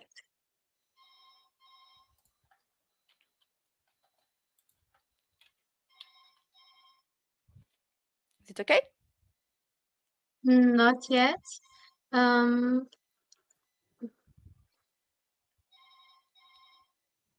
me try another thing. Here. Here. Do you think you can pass through here? Yes? Yes. Is it okay? Yeah, I think so. But everybody see my screen now? Because it's changing the... Let I me think see. there is Let a me. problem. Let's see again. Okay. Now it's okay. Okay, guys, just to start, I show you the products that the mining is using as a resource. And one question that I would like to start is, do you know the main metals present in your cell phone? Because cell phone today is not only a cell phone. Today, cell phone is one thing that we use for everything. We have here our wallet, we have here our documents. So it's more important than some other types of device, example, the laptop. I know a lot of people that work only using the cell phone. So why I'm talking about? Because cell phone is one thing that need a lot of metals. And metals, as a geoscientist, we need to understand the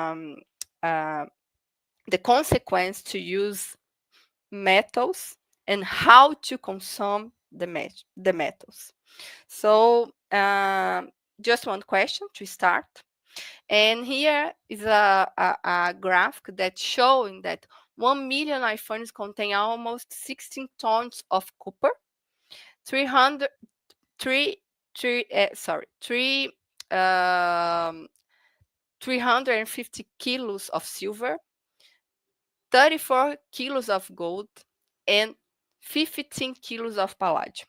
So the cell phone could be a mine. And how we are consumption, how we are using this information, and it's a lot of it's complicated for us as a geoscience, because we need to provide a lot of resource. Our consumptions is higher during day by day, year by year, and we have problems too, and we are having a lot of e-waste, and we don't have lands to put this e-waste, and it's very sad how we are giving and putting this e-waste for poor people, as I showed in the video. So the one thing that I would like to understand is we need mine, our lifestyle need mine, but we need to think different. Another example is about, we are talking about the Earth Day. We are talking about of climate actions. I think all the time everybody's talking about climate actions, about green energy. And you need to understand that to have green energy, we need to mine. So this is an example for about the growing demand we have. So lithium is one of the elements that we are using on the electric cars, for example. Batteries, aluminum, neodymium, and silver, gold as well. So everything, even if you're thinking of clean energy, green energy, we are thinking about mine. In our homes, we have a lot of examples in the car, even on the toothpaste, we have mining. In cell phones, we start talking about that. Even in the glass we use for the windows, everything we have mine. And talk about gold, I'm from Anglo Gold Achante, and we produce gold, gold bars, and gold concentrate. And we have special use for gold when we are talking about aerospace, when we're talking about technologies, new technologies, GPS, and beside that we have currents, we have medical dentist, gold leaf, cosmetics. So in the end, what I want to show is that we have gold in we have mining in our lifestyle, but we have consequence. And I started my presentation showing the consequence we are facing. So I have another question, just to be provocative. Why we need to change our mindset when we're talking about mining? And the second question is, how many tons of mine waste do you generate when you buy a new cell phone? I don't know if everybody knows, but in this case, when you are buying a cell phone, an example, an old version, an old one, I'm talking about the iPhone 6, we are buying 72 grams of metals. The 72 grams of metal produce 182 kilos of waste. If you buy a car, an example, a Tesla, a green one, we are buying 103 tons of waste. In this case, it's tailings. Okay, so one thing I would like you to, oh, just a minute, guys, sorry. One thing I would like to discuss with you is if when you are buying, we are talking about consumption. When you are mining, we are talking about consumptions. And when you are buying a device or a new car, we are talking about to generate waste, to generate tailings. And one thing very important here is that we have this is the raw materials, the EIT raw materials, and this information is from EIT raw materials.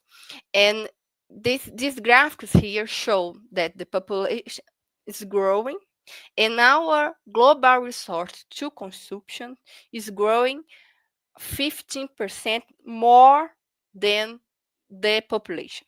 So one person is consumption more and more than even in each year. In each years we are having more consumption. We are growing and consumption more and more 50%. And what I would like to start, because I would like to start with Sodoma Gomorrah, the digital dump ground in Ghana, is to show the consequence in why you are thinking and why we need to change our mindset. Another challenge as geoscientists is that we are having some challenge behind the some elements that's necessary for us to continue our lifestyle. One example is antimony, hard earth elements. So this is the tables, a table that show us the most elements that will have challenge to have if you continue to our lifestyle like that. So we need to change our minds. So here is some reference we have here from EC, some authors that is talking about this since 2000, and that's one thing that we need to stop and think that we need to change the way we are mining. Another thing is that we have the 17 goals. These 17 goals change how to mine, and thinking the waste entails as a value is linked to the 17 goals from the National Union. And I would like to highlight the number 8, number 9, number 7, that is very directed to mining. And you have, and of course, we are indirect, we are related to others goals. So talking about everything, how AngloGold is seeing this this necessary change.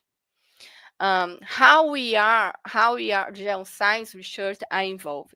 So here is one graphic that show our sustainability framework in AngloGold. We are linked for the 17 goals from the National Union. And what we are seeing that we need to create value in our wastes and in our tailings. So we need to change our mindset, thinking on linear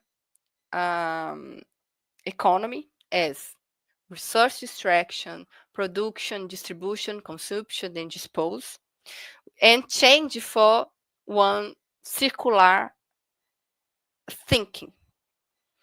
And especially in Brazil, we are facing, and we faced a lot of problems. I don't know if we have people from all the world, but we had in 2000 18, no, 19, sorry, we have a failure tailings dam in Brumadinho, Minas Gerais. 271 people died. 2 women were pregnant, so it was very sad. And that day was the worst day of my life because I was involved, because I lived nearby this tailings dam, so it was terrible. And in these days, the Brazil laws change. Here everybody needs to think different because we don't have space to put tailings anymore.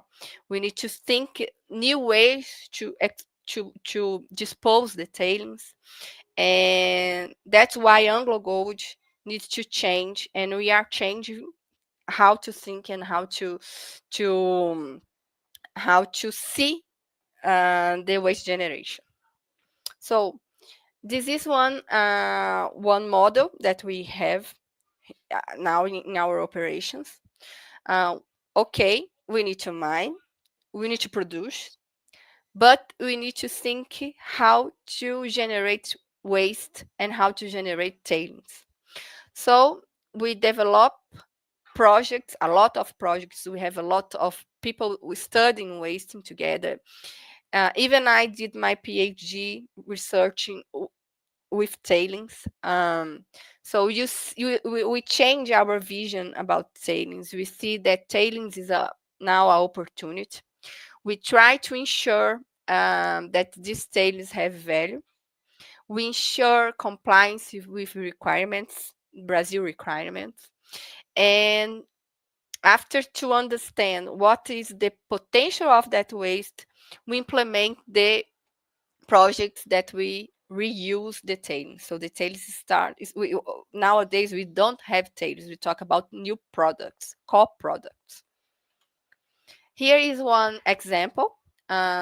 It's our new mines. It's our tailings dams. We have 6 tailings dams here in Brazil that we are doing research as drilling. We are doing characterizations. We understand that we can recover the gold again. We understand the challenges we have to recover the gold. And not only recover the gold. Now you see here that we have 2 products. We have filler cement and aggregates from all tailings dams we have. And we can use as conventional concrete, asphalt, floor, like pavers, block, bricks, coating. And nowadays we have projects inside our units, business units, and the community that are using our new products. And we have a lot of example of application here. This is our waste.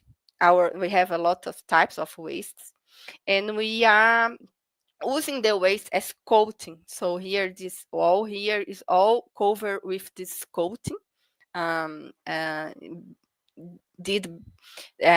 of the resource of this coating is the waste and the tailings. This is one example. Another example in the together with the communities, we are producing some bricks and blocks that can be used in the construction of housings together with the communities nearby our business units and even in our business units. Here is an example of asphalt that we did using 16% of tailings. And we are applying now. This year, we are applying this type of wasting. Type of this paver we are using in our units. in infrastructures, in mining, in some construction, some buildings we have that need pavers. And the last one, we have one special mine in centro-east of Brazil that have some dolomites as waste. And this dolomite we are using and we are testing to use as fertilizer. And it's very important because in this, especially in this communities, we have problems to provide this type of fertilizants. And that's one very good thing for the community, because it's nearby them. They will have the option to choose our fertilizants. So in the end of this, we changed the way you are seeing. We understand that consumption we have a consequence. We lost a lot of friends in this tail then failure. You understand that we need to do something different, and it's not too much. We are not solving all the problems we have, all the tons we generate of tailings, but we are starting to do something. And we are changing our minds, that we are seeing together with the mind and the community how to put value on one thing that in the past could cause a lot of problems. And the consequence is that one that I start my presentation. So I don't have enough time. I try to be very quick because of the time. I would like to thank you, everybody, and I invite you and encourage you to think different and thinking about put value, because we as geologists, we need to understand that how is the consequence of that resource that will give that will produce some type of products, and we need to understand the consequence of these products, and thinking about if you are buying something new, you are having something new, it's good, but you need to understand that behind of that, we are generating waste. So that's what Anglo is thinking. The Anglo is thinking to create value in what we are generating in the past ways in our product. So thank you very much for your time. And if you need anything, if you need any questions, if you have any questions, please contact me. My email is here. You feel free to contact me. Thank you very much. Thank you, Mariana, for your presentation. It was really, really good. So if you guys have any questions for her, you can send on her email that's on screen. And thank you, Mariana. See you. Bye-bye. Thank you. Bye.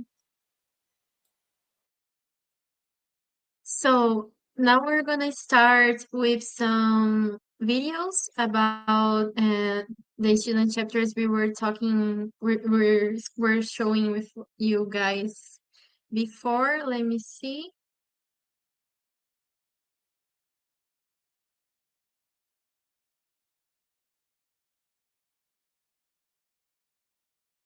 Oi, pessoal! Eu sou a Tati e hoje eu vou apresentar para vocês a SEG Unicamp. Vamos nessa?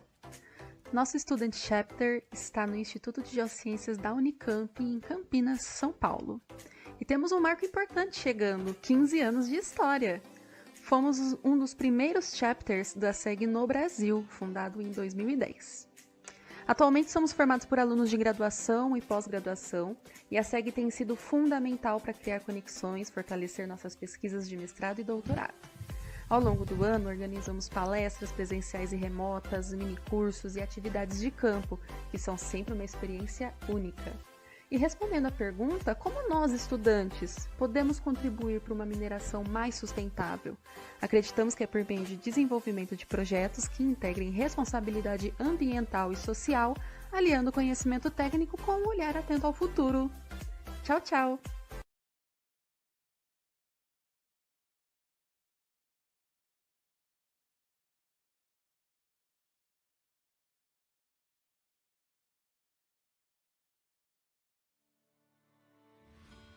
Hi, I'm Sally Pauca, geology student.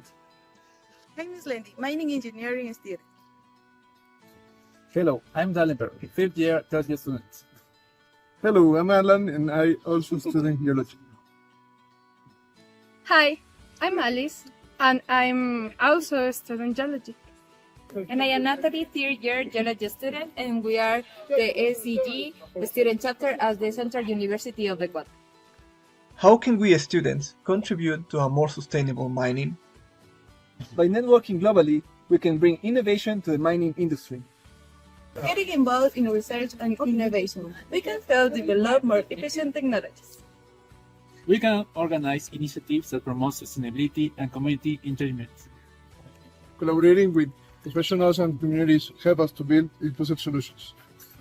We are the future of responsible mining.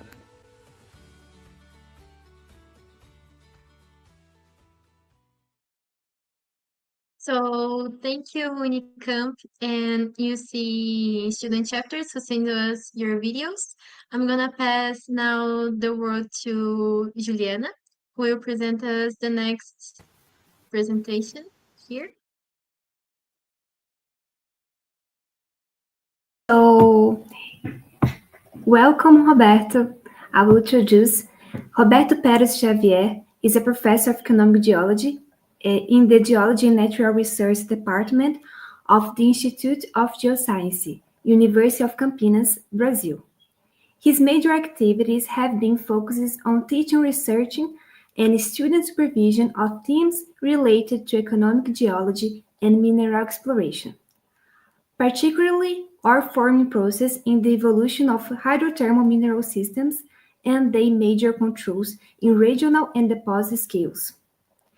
He is currently the Executive Director at the Agency for the Development and Innovation of the Brazilian mining sector, ADIMB. So it's my pleasure to introduce Roberto, who will now take us through the topic. How is the Brazilian mining sector positioned to face the demand supply challenges of the global energy transition? So welcome, Roberto. Hi, Juliana. Nice to be here. But before I go on, can you please lead me on the process here in order to start my presentation, please? What should I do? Should I just put it on the screen here? If I do it right there, can you see it, my presentation? Yes, Amanda will talk about it. Here, you can start your presentation. Let me see if we're gonna see it. Right here. Yes. Yes, we all see. You do? Yes. Right, yes, because I can't. Yeah, Sorry. I can't see you anymore, right? I just see my presentation here, but I don't see you anymore. But you can see it well, right? We can see All it. right. Okay. So can I proceed, please? Yes, you can. Please. Thank you. Thank you very much. Right. It's first of all, I'd like to congratulate the Brazilian SEG Student Chapters for promoting the Earth Day Symposium, and at the same time, thank the organizing committee for the invitation for this talk. That I'm going to focus on how Brazil stands in the demand-supply challenges of the global energy transition. So this is going to be the focus of my talk here. So let's put the show on the road. And so the first thing that I'd like to show you is just a snapshot of the mining sector in Brazil. Mining, it's a very important component of Brazil's economy. It, let me put here the laser pointer.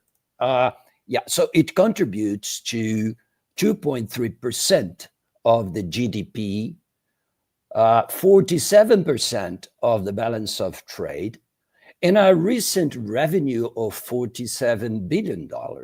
And this revenue comes from the mining of metals. particularly this list of metals that you see on my screen, which is by far and large dominated by the mining of iron ore. But we also have gold, copper, nickel, and a series of others. These metals, they are extracted from around 260 operating mines in Brazil with a capacity of over 1 million tons of gold. Now, here in my right side, some of the metals that you see in this list, in this Brazilian list, they are also key metals used in the development of low carbon energy technologies, such as aluminum and copper. See, aluminum and copper are there. Manganese is there. Zinc is also there. So these are metals that are important for electric vehicle cars, for electric vehicle batteries, solar panels, wind turbines, hydrogen technologies, and permanent magnets. I haven't looked that lithium, for instance, and rare earths are not in my list here. It's not in my Brazilian list, but they are becoming very important, as I'm going to show you later on. Well, this is another interesting slide here to the right slide, the right diagram. There are 3 circles here. Inside the circles, you see the selected critical metals for 3 economically important regions in the world: China, US, and the European Union. But take a look at the intersection between the 3 circles. Within the intersection, you see common metals that are demanded in these 3 important regions. And also see, and please now compare to the table in your left side, that several metals here are Brazil has important reserves for these metals and could be important producer as well. For example, aluminum.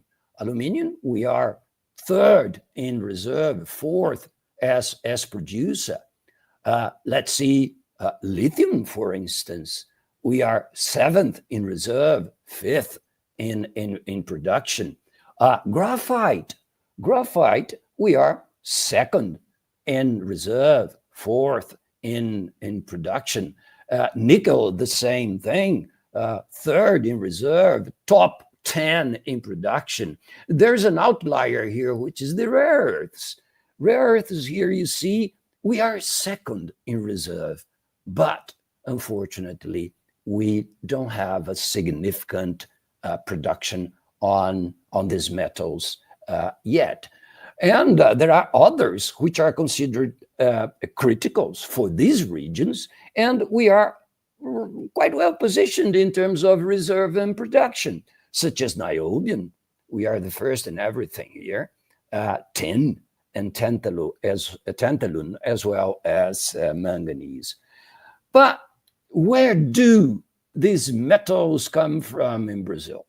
They come from deposits which are actually located mainly in cratonic domains, in cratons, such as the Amazonian craton and the San Francisco craton, as well as orogenic systems that normally lie around the cratonic domains. Let me recall you that the orogenic systems here, they are the result of the craton collisions during the Neoproterozoic Braziliano Pan-African orogeny that resulted at the end of the day with the assembly of the West Gondwana paleocontinent. So from now on, what I'm going to do is to show you some important provinces or districts in Brazil that contain some critical metals for the for low carbon technologies. And here I have picked copper, nickel, lithium, and rare earths. It's because I don't have time to show them all. So let's go to this to this tour. First of all, copper projects in Brazil. We are modest. Our production is very modest in terms of copper in Brazil. We have seven operating mines altogether. Most of the production is actually concentrated in three major provinces or districts, such as Carajás in the Amazonian Craton, the Curaçá Valley in the northern part of the San Francisco Craton, as well as here in the central part of the country, the Goiás Magmatic Arc within the Brazilian orogenic belt. I'm going to give you some interesting examples of deposits located in this province, such as in Carajás. Carajás is the main copper producer in Brazil. And this production comes from IOCG systems of Neoarchean ages. And I give you here two world-class examples. The first one is Salobo mine with 1.2 gigatons of copper ore. It's Brazil's largest copper deposit, actually. And then the Sossego mine, which is also a world-class copper deposit. And as you see, these are typical, what you see here for Salobo and Sossego are typical sequence of alteration, of hydrothermal alterations that normally occur associated with these deposits, initiating with a distal calcic, sodic calcic alteration and progressing towards more ion-rich assemblage, both ion silicates in the case of Salobo with almandine, with grunerite, and then potassium ion alteration with biotite and magnetite, and then the ore, which is massive magnetite with bornite and chalcocite. Or here in the case, at Sossego's case, it's basically the same thing. Minerals are different, but the alterations are similar. Sodic calcic is distal with epidote and actinolite, and going towards ion ferric calcium alteration with magnetite and actinolite, and then the ore, a breccia rich in magnetite and chalcopyrite. A second example, then we go to the northern part of the San Francisco Craton, and the example here is the Curaçá Valley Copper District. In this case, the deposits actually are hosted in mafic, ultramafic rocks, mainly pyroxenites and orites, but these rocks, they have undergone granulite facies metamorphism, and they are all placed within gneisses. And the copper mineralization extends along a region of 100 kilometers in strike length, containing several mines, either open pit or underground mines, and a series of prospects that are opening now that are potentially could potentially be operating mines in the future. And the copper mineralization here occurs as disseminations or within these mafic, ultramafic rocks. They could be, in this case, magmatic copper sulfides emplaced in the Neoarchean, which was then overprinted by a widespread hydrothermal event, giving rise to chalcopyrite, bornite, magnetite-rich lenses, veins, or breccias, as you see here, involved by hydrothermal alteration zones with sodic, calcic, and potassic ion alteration.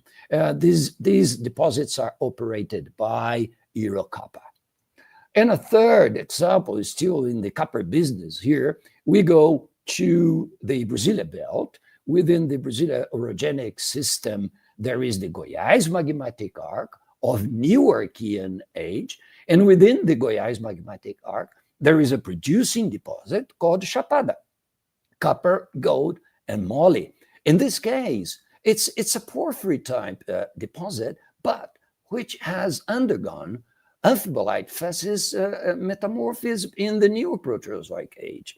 And in this case, the mineralization is related to metadiorite porphyry stocks and is hosted by several types of schistus that are interpreted as the result of the metamorphism, the amphibolite facies metamorphism of the alteration. In other words, biotite-rich schists would be equivalent to potassic alteration.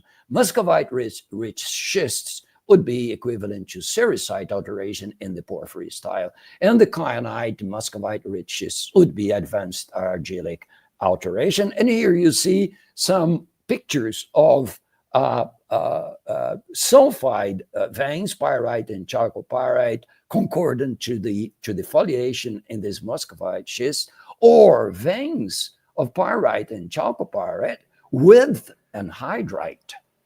So this deposit is run by Lundin Mining. Now let's go to a different commodity or a different set of commodities, nickel, cobalt, and PGE districts. Actually, in terms of nickel, we have the third largest reserve and 4 operating mines in the country. But most of the deposits, which are located, again, in cratonic domains and in orogenic systems as well, most of these deposits, the producing ones, are nickel laterite deposits. This is where you have the higher production in Brazil, and a few small, medium-sized nickel, copper, PGE sulfide deposits. And cobalt is normally occurs as byproduct in both cases. What I'm going to show you as example here will be one deposit, or two deposits actually, of nickel, copper, PGE sulfide as the main mineralization. One is here in the San Francisco Craton, which is called Santa Rita mine. It's a mine now operated by Atlantic Nickel, and in this case, the mineralization is typically hosted by mafic, ultramafic intrusions, which actually emplaced after regional the granulite facies metamorphism in the Paleoproterozoic. So it's gabbronorite and danite as the host rocks, as the hanging wall and the foot wall, and the mineralization is disseminated or in massive sulfide lenses within orthopyroxenites. And the mineralization here is represented by nickel-rich sulfides such as pentlandite, pyrrhotite that contains nickel, and followed by pyrite and chalcopyrite. And then a second example of a nickel sulfide deposit, which is a very unconventional deposit, located in the Carajás Craton. It's a hydrothermal ion-rich nickel deposit. It's the Jaguar deposit run by or operated by Centaurus. It's a junior Australian. It's an Australian junior company. The project it's in the ramp-up stage as we speak. But the interesting thing here is the host rocks are Newarkian porphyritic subvolcanic rocks and Mesoarchean albitized granitoids. These are the host rocks, where the massive sulfides represented by nickel-rich sulfides, such as billerite and pentlandite, plus pyrrhotite and pyrite, are enveloped by a hydrothermal alteration, ferric calcic alteration, very similar to IOCG deposits. Now, let's change commodity again, and let's go to the lithium space. And for this, we have to move to the Araçuaí orogenic system here in the eastern part of the country, where we have the so-called the Lithium Valley. We have 5 operating mines at the moment, with the 10 KT and of production, but most of the production and most of the lithium reserves in the country are actually concentrated within the Araçuaí orogenic system, particularly within the eastern Brazilian pegmatite province. It's a cluster of pegmatites that covers an area of 150,000 square kilometers. And within this area, there are 12 pegmatite districts, but only 4 are lithium rich, and only 1 actually are rich in the lithium ore, which is spodumene. This is the Araçuaí district. And these pegmatites, they are actually derived or enclosed or actually hosted or genetically derived from these S-type granites that produce these LCT-type pegmatites in the new Proterozoic. Here you see an example of spodumene-rich pegmatite in sharp contact with biotite quartz schist containing cordierite and alloysite porphyroblasts. And this is just to give you a flavor of the operations in the area. For instance, the open pit here operated by Sigma Lithium, some shafts as well, which is, I don't know which company is that. The operations in Sigma Lithium with the spodumene produced as concentrates, which is normally exported to China and other countries. The search space, the exploration for lithium in Araçuaí belt is booming. It is really booming. And you see here 2 companies side by side. One is a producing company called the Brazilian Lithium Company, and the Lithium Ionic, just side by side, but different tenements.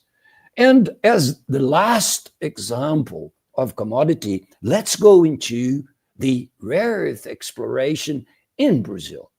As I told you in the beginning of this talk, in terms of rare earths, we have the 2nd largest reserve, but we have no significant production.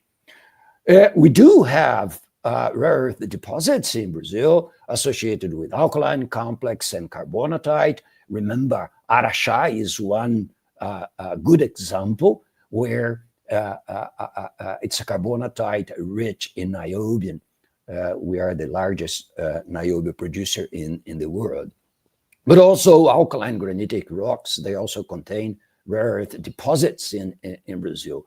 But they may also be concentrated as sedimentary deposits, as heavy mineral sand paleoplacers, where you have a concentration of monazite as well. But what I want to tell you here is that what is the new exploration frontier for rare earth in Brazil? It's this type of deposit, regolith hosted, or they also called ionic clay type. There is a great rush, particularly by junior companies from Australia and Canada in Brazil nowadays, doing a lot of exploration in this type of rare earth deposits. And I'm going to give you 2 major world-class examples.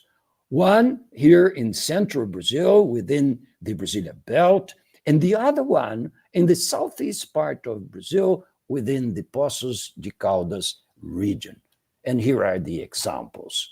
The Serra Verde project, which is actually developed, this regolith hosted rare earth deposit has been developed over an A-type or the A-type Serra Dourada granite, which belongs to a tin district within the Brazilian belt of Paleoproterozoic, Mesoproterozoic age, is the only operating mine in the country with the capacity of 5,000 tons of total rare earth oxide. This is just a diagram showing you the saprolite, or the regolith, where you see the grades of total rare earths within the saprolite coming from the partially weathered granite towards the saprolite at Serra Verde. So this is a mine.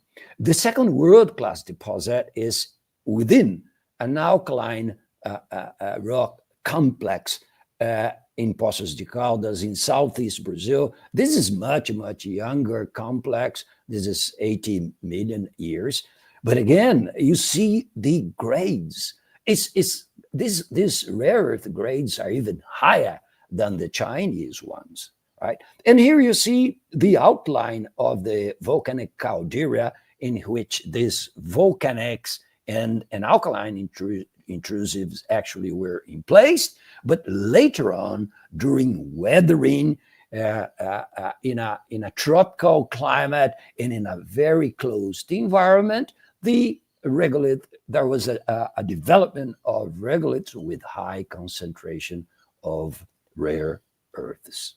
Now, I'm going now towards my last slides and my concluding remarks of this presentation.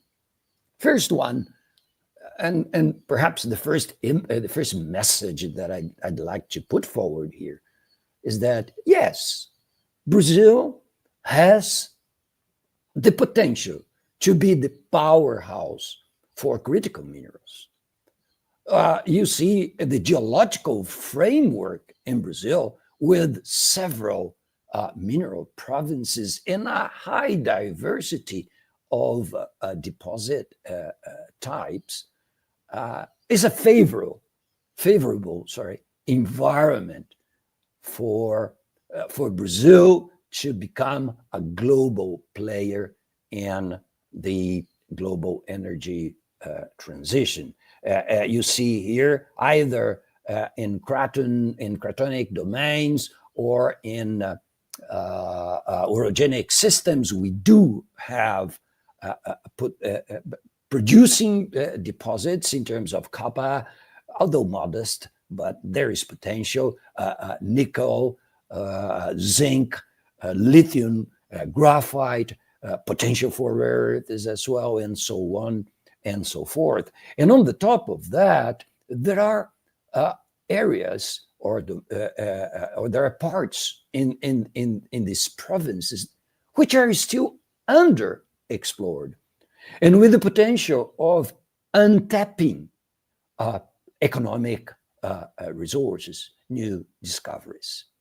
But up to now, I've given you guys just a rose garden, only a positive panorama, a positive scenario of Brazil regarding how the country stands in the global energy transition. But there is a but.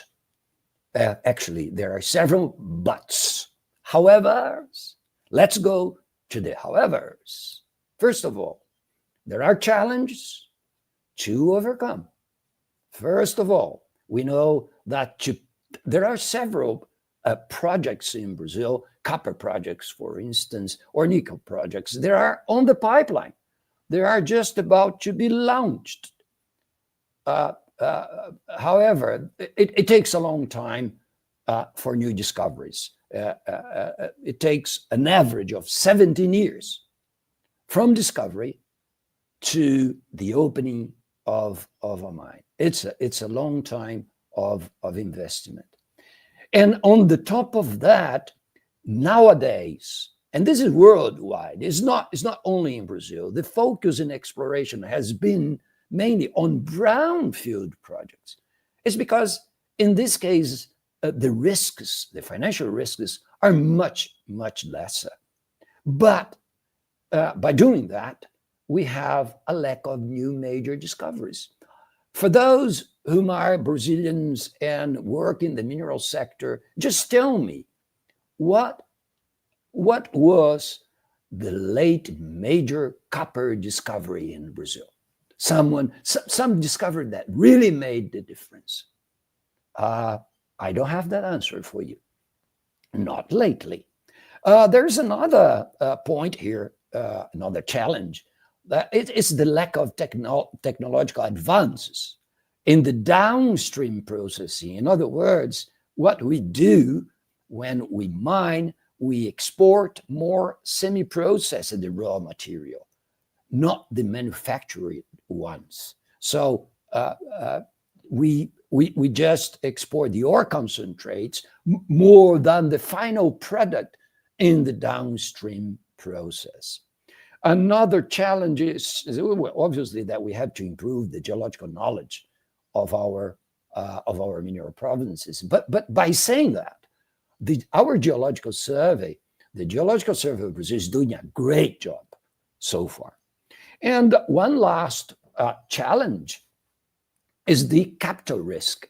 As you see in my left diagram here, in 2025 and in 2024, the highest risk in a mineral operation is capital.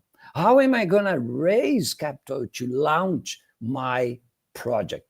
For instance, this is exactly the problem of all the projects related to regolith hosted rare earth projects that I have just shown you, is the lack of capital to put this project on the road. And finally, there are things that perhaps we could give a thought about it, such as broadening the search space, looking for alternative sources for critical metals rather than just thinking of the conventional sources, a type of innovative exploration. For example, for regolith-hosted rare earth deposits, how about the potential to find economic concentration of these deposit types in IOCG deposits or developed over IOCG deposit area in the Carajás mineral province? Remember that these deposits, the IOCGs, they are rare earth rich. And the rare earth elements, they are, for instance, hosted in apatite.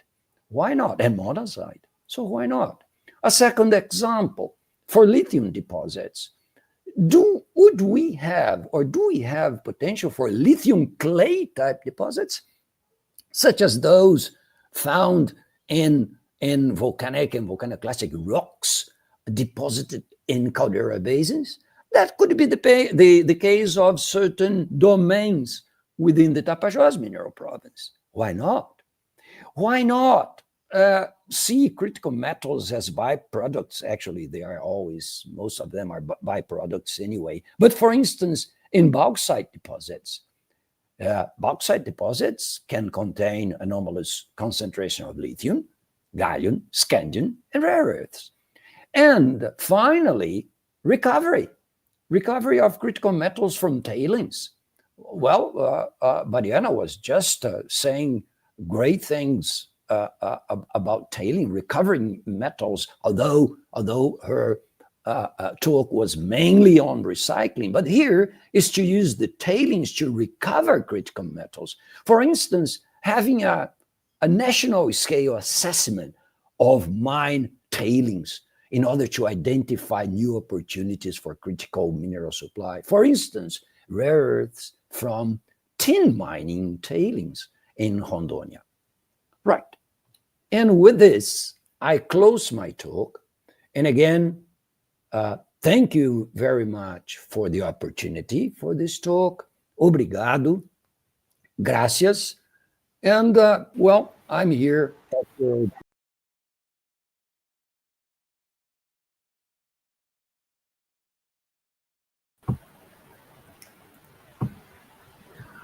Thank you, Roberto. Excellent presentation. You managed to cover so many commodities in such a short time and still leave us with tough provoking questions at the end. So I want to thank you for that. And we are running out of time, but I think we can answer 2 questions, okay? So Fire. the first one is from Leonardo Lopes, and he said, "Thank you, Roberto. Brazilian geology is so nice. Are there many academic and professional opportunities in Brazil for students interested in contributing to the energy transition through research?" And he asked this as opportunities for students from other countries, okay? Well, let me get that right. Are there many academic and professional opportunities in Brazil for students interested in contributing to the energy transition? Well, Leonardo, thanks for the question. I think that regardless the opportunities, once we are involved in geoscience, we are committed to the energy transition, to the global energy transition. Regardless whether you're an academic, regardless whether you are in the private sector, regardless what you do in geology, we are committed to do something about the energy transition. Opportunities, well, there are opportunities. There are several important and active research groups in Brazil focusing on economic geology, such as at Unicamp, University of Campinas, University of São Paulo, University of Brasilia, University of Bahia, Federal University of Minas Gerais, and so on and so forth. There are not many, but there are a few that you could use to start your academic career if this is the case. Now, mining in Brazil, now let's go to the private sector, Leonardo. Mining in Brazil, there are many openings for jobs, regardless the commodities. But let's stick to the ones that I have just shown you here. There are several opportunities. It's just a matter of looking around. I don't know at which stage you are in your career, but regardless that, the opportunities are out there. It's just a matter of looking around. Thank you, Roberto. The second one is from Ricardo Araújo. Professor Xavier, great presentation. Regarding copper, I have a question about 2 promising provinces, PAAF and Tapajós. 3 deposits, Jaca, St. Patricia, and Matilda. What's your view for their potential? Well, I'm not, coming from Ricardo, I'm not really surprised about this question. I know Ricardo.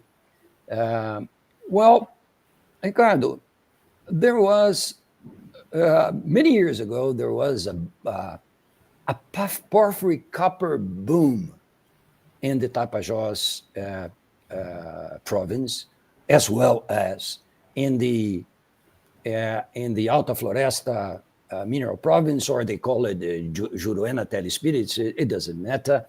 And that attracted a lot of attention of large companies and also junior companies. Can you hear me? Yeah, okay. Well, exploration is still very active in these areas, both Tapajós and Alta Floresta. Now, potential. Well, Jaca is still there. Ricardo, look, it all depends on what size the elephant you want for your company. For instance, if we're talking about large companies, and I'm not going to give names here, but just large, major companies, perhaps Jaca, Matilda is Serabi's property, I guess. So perhaps these deposits are not for large companies because they are not the right elephants for them. However, Ricardo, for medium-sized to small companies, these deposits such as Jaca, Matilda is just nearby that gold trend that involves São Jorge and Tocantinzinhos, etc., etc. So there is potential, but for what companies? I don't think that this potential is for large companies for this type of deposits, more for medium size and small size deposits. Just look around and see the gold deposits in the area. They are all small size or medium size. Thank you, Roberto. Now we will watch a presentation video of the Brazilian SEG Student Chapter from the University of Brasilia. And the other questions that are in the chat, you can put in the chat that the Professor Roberto will answer later, or you can contact him by email. Okay? So let's go to the Brazilian SEG Student Chapter from the University of Brasilia, which I'm proud to be part of. Hey pessoal, hi everyone. We are BRASC, the SEG Student Chapter from the University of Brasilia, located in Brazil, capital city. As geoscience students, we have visited major deposits across the country, from the Carajás mineral province to key sites in Bahia. We organize lectures and host conversations with industry professionals to maintain students and strengthen the bridge between academia and the mining sector. Well, we believe in students are tomorrow's decision makers. That's why it's essential to stay curious, embrace innovation, and understand our responsibility as future economic geologists. Sustainability is a chain, and it starts with us. We must face global challenge head-on, promote science communication, and connect your field more closely with society. Because the energy transition will only be possible if we recognize and act on the importance of mineral research availability. Thank you, bye-bye.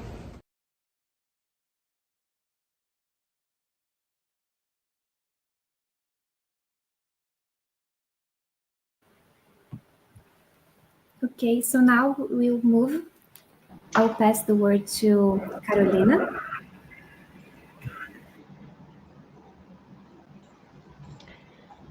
Okay, so the next part, Anita is an associate professor at the Sustainable Minerals Institute at the University of Queensland in Australia. She's an environment geochemist with 18 years of experience specializing in mine waste management. In mine waste management. As an experienced project manager, she has successfully coordinated projects involving a diverse range of industry and government stakeholders. Her technical expertise includes geometallurgy and its applications for acid rock drainage characterization. She is also currently the Deputy Director at the ARC Training Center in Critical Resources for the Future. Unfortunately, because of the time zone, Anita couldn't be here live with us, but she sent us a video talking a little bit about her work. So we're going to show the video now. Hi there, it's Anita Babarka-Fox here, and I just want to wish everyone a very, very happy Earth Day. Now, it gives me great pleasure to be making this video here from the very, very beautiful Mount Fuji in Japan. And to me, it helps affirm why I'm an Earth scientist. I mean, I love our planet, and what a place to come and enjoy the beauty of this volcano. It also helps me appreciate and, it helps me kind of, again, reaffirm why I do the research that I do. So the research that my watch focuses on is characterising mine waste materials to find reuse opportunities for these waste materials. So we know that, by 2050 we're going to have to open 194 new mines to meet our energy transition needs. But to me, this is a very worrying thing, because we're going to produce billions and billions of tons more tailings, more waste rock materials, all these things that need correct management, and that correct management can only happen if we characterise these waste materials properly. So at my watch, we've been characterising lots of waste materials across Australia, and we've actually been looking for reuse opportunities in the form of critical metals. And we know we need critical metals also to help us transition to low carbon technologies. So really, it's a win-win situation. Let's characterise these mine waste materials, let's find critical metals, and let's support our industries to decarbonise in this manner, all whilst reducing our waste footprints and, you know, getting involved in the circular economy, which is only going to become bigger and bigger as we move towards the future. So really, the message that I want to leave you today, we're on Earth Day, is to think about mine waste materials. Next time you take a Shinkansen to visit a place like this, or, you know, you buy a new ring, or, you know, you even pick up your mobile phone, think about the mine waste footprint that that product has. And think about what you can do as a geoscientist to apply your skills to help our mining sector and indeed beyond to actually embed circularity into, you know, mine waste materials and how we can reuse those products. If you'd like to find out more about the work that we do at the SMI or at My Watch, please contact me. And I hope that you too get to visit this stunning place one day. And when you take that Shinkansen, you have a little thought about the mine waste footprint and think about what you can do to actually help us reduce our future mine waste footprint. So thank you very much.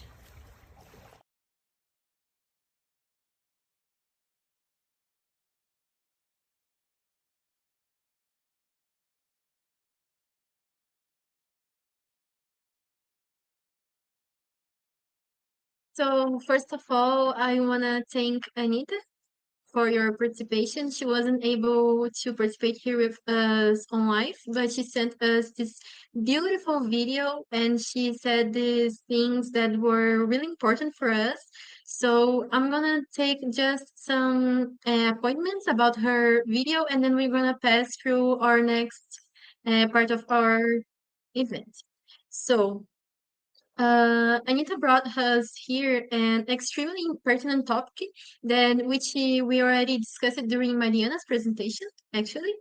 And 2 points that she mentioned here, that was how much waste is being produced in mining tailings around the world, and given the energy transition and the need for more and more critical metals, how much more waste will be produced.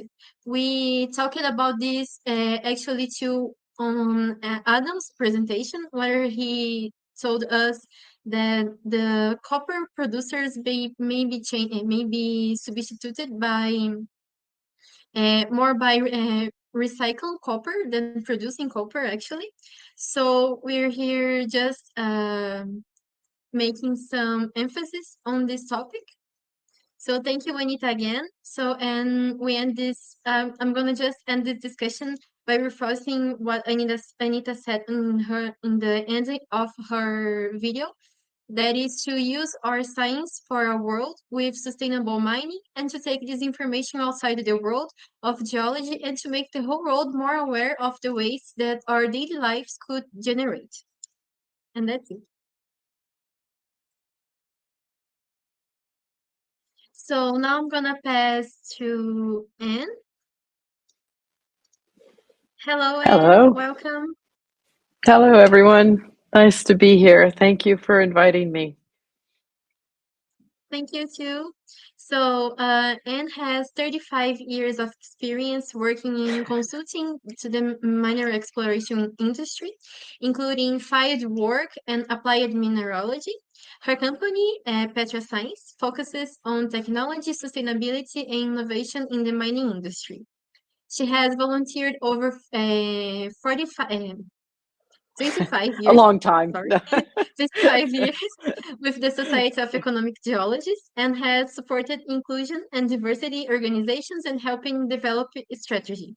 She's also the 2025 president of the Society of Economic Geologists. So welcome, Anne. Nice to meet you here. Thank you very much. Shall I go ahead and start my presentation? Yes, please. Do you already have it? It should be here. Let's see.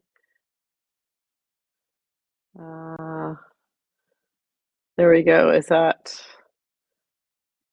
Let me see. So it should show for me? Yep, there we go. Yes. Perfect. That's great. Thank you very much. Thank you, Amanda. And thank you to all the speakers and to all the organizers and to everything to make this event happen. And I know those who were involved in the very first Earth Day Symposium in 2021, so this is the 5th consecutive year, are just so thrilled to see this go from place to place around the world and continue to be a great event for us all, and to focus a little bit on why we do what we do in geoscience and in studying the Earth and in exploring for metals and developing them and caring about the waste. So great to be here. Thank you again. I have the pleasure. Comes in my role as sort of the lead on the Discovery to Recovery podcast, not as my role as president, to announce the winners of the Student Chapter Podcast Challenge. And this is the 2nd year we've run it. It has gone very well, and I'm really eager to hear feedback from anybody about how they feel about the competition. But we hope and plan to continue to have this as part of our regular annual events. So I don't want to keep you all waiting. I know you've been waiting a long time to hear these results. The winners, we'll have 3 winners. First place, the gold, is a $2,000 prize. It goes to the chapter that submitted the episode. Second place is $1,000, and third place, bronze, is $500. I have to say, as we did last year, but maybe more so this year, we had a phenomenal set of entries, and there were a little fewer this time, 13, but the quality was extremely high, and the judges did have some troubles. We came to the agreement and without fighting over it, but there was definitely, very tight at the top of the table. This is a list of all the universities, and you can see all the locations of student chapters that submitted. So we had submissions from the United States, from Argentina, Turkey, Peru, Canada, Ecuador, Ghana, and Namibia. So very exciting to see that distribution of countries. Next year, we're going to get Australasia in there. We got to get the Aussies involved somehow. So from all of these entries, we looked at a whole series of criteria. So just so you know what we actually used in deciding who the best episodes, who produced the best episodes. We kind of podcasting is complicated, and I'm sure those of you who put entries in have figured out how many different aspects there are to it now. It's more than just sitting down in the studio and just recording an interview, because you have to think about your storyline. You have to have a clear introduction and an outro. You have to be able to record with great audio and overall production quality. We were looking for something that was worthy of what we think was worthy of Discovery to Recovery. So a really solid topic and interview. Some creativity is awesome. We like to see some creativity in sound or approach. Then you need your chapter notes, which is, the written part, and the title. And as important as everything else, photographs and music, actual legal permission. So we went through all of this, and I'm not going to keep you waiting any longer. I want to give special recognition first. So we had a 4th winner. Special recognition goes to the University of Namibia for the mineral mindset. And this group of students in Namibia did a fabulous job. And all of them will be on the SEG website. And I encourage you to listen to it. And we'll put this one out on Discovery to Recovery as well, because they'll make you think and they'll make you laugh. And there's nothing better in geoscience communication. So, bronze. The bronze medal goes to Universidad Nacional de, now I'm going to get this wrong. Somebody help me. Ingeniería or Ingeniería in Lima, Peru. They did a great episode. You can see how big their production team was. The 2 hosts are pictured here with their guest, and their topic was the potential for copper mineralization in the northern Peruvian Andes, support for the sustainable green energy transition. So one of the things we saw with all of these episodes that people submitted is people really did cover, all the chapters covered the variety of topics that we do also cover on Discovery to Recovery. So there was some that were a bit political or social, there were some that were real science and geoscience, some that were more creative. So we were really appreciated the breadth of topics.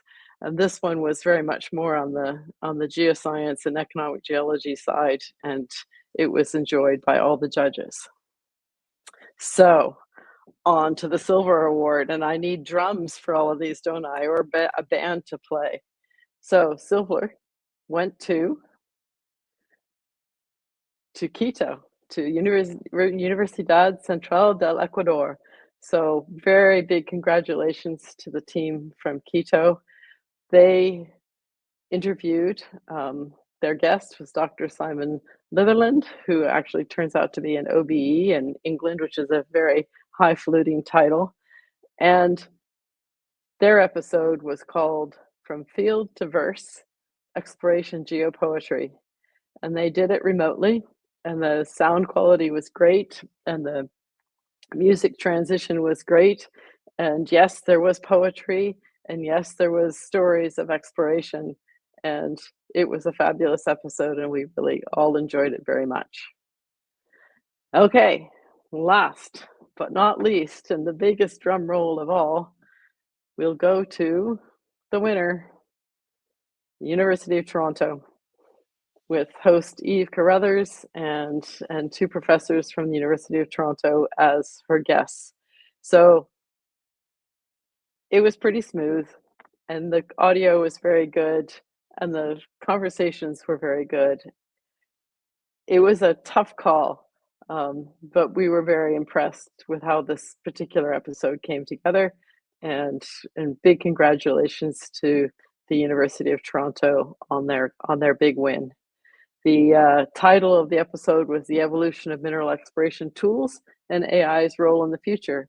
So we went from geoscience and exploring for copper in Peru to poetry and exploration to thinking about technology and the roles of different ways we're going to explore in the future and AI. And so this was a very good conversation between a geophysicist professor and a geochemist to think about what we used in the past and how skeptical everyone was of almost every new technique that's been introduced in exploration.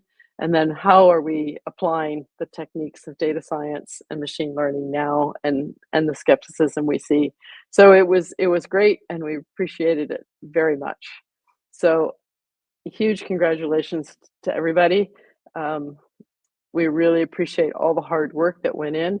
I don't know if people have seen, but the top 6 episodes from 2024 are already out and streaming on Discovery to Recovery.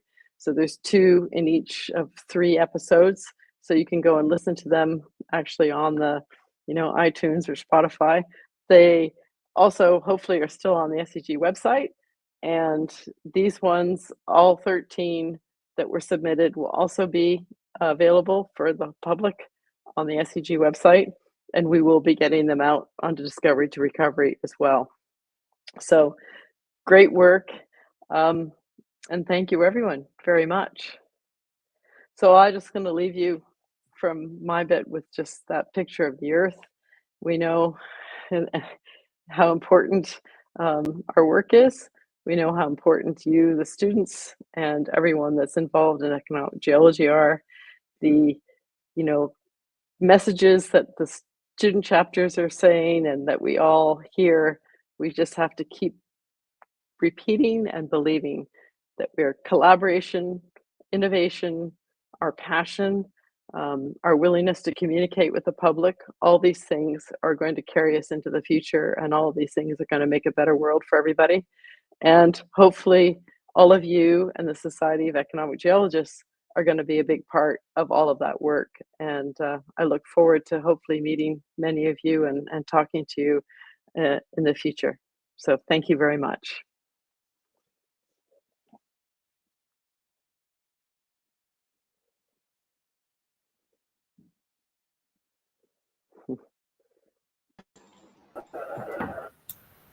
Hi, Anne. Thank you so much for making the time.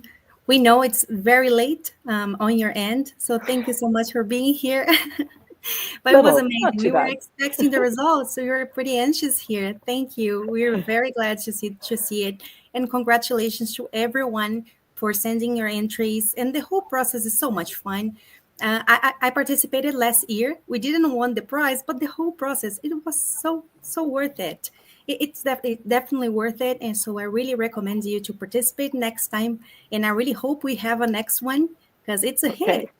Thank you. Thank Okay. you for the Thank role you. you play on the Discovery to Recover podcast as well. Thank you.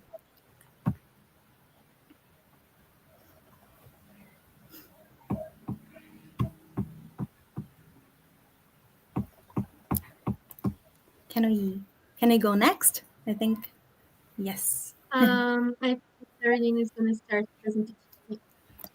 Oh, all right. Thank you. And for all those students and professionals interested in mining sites reclamation and remediation, check our warm summer field course in 2025, which is a 7-day program held in Western Colorado for undergraduate to graduate students and working professionals. So focusing on environmental remediation, mine reclamation, and minerals assessment. Organized by the Western Alliance for Reclamation Management, WARM, in partnership with the Society for Economical Geologists, SEG. The course aims to bridge academic studies with industry expectations, providing field course participants with essential skills for a career in mining and reclamation. So please, if you're interested, visit the website for more details.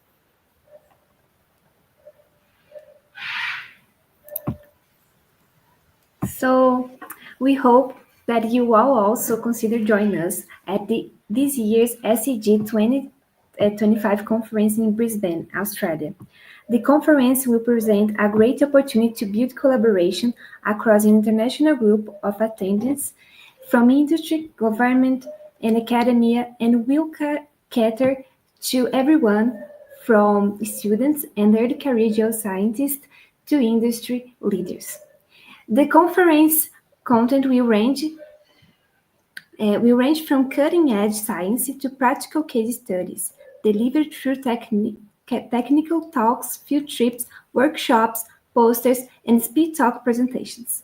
So abstract submissions are open now, and the students will accept the abstracts are eligible to apply for a bursary to support a portion of their travel expenses. So applications are due April 30, 2025. I think that's all the information, and I hope you all enjoyed the conference, and that's it. Thanks, everyone. We are not native English speakers, though. We are trying here. It's so hard to say some words. Thank you, guys. Thank you. Well, that's it. I just want to thank you specifically to Duncan Proctor and Maxwell Porter, who helped us in the backstage all over the organization event. And I want to thank also Katie. I don't know if that's how we pronounce your name, but sorry. I want to thank Katie too. She was also with us here on the backstage. And I want to thank also Anne that helped us through all of our organization and is participating here with us. And that's it. You're all amazing, and thank you, everyone. It's been great. Okay. Ciao. Ciao. Bye bye.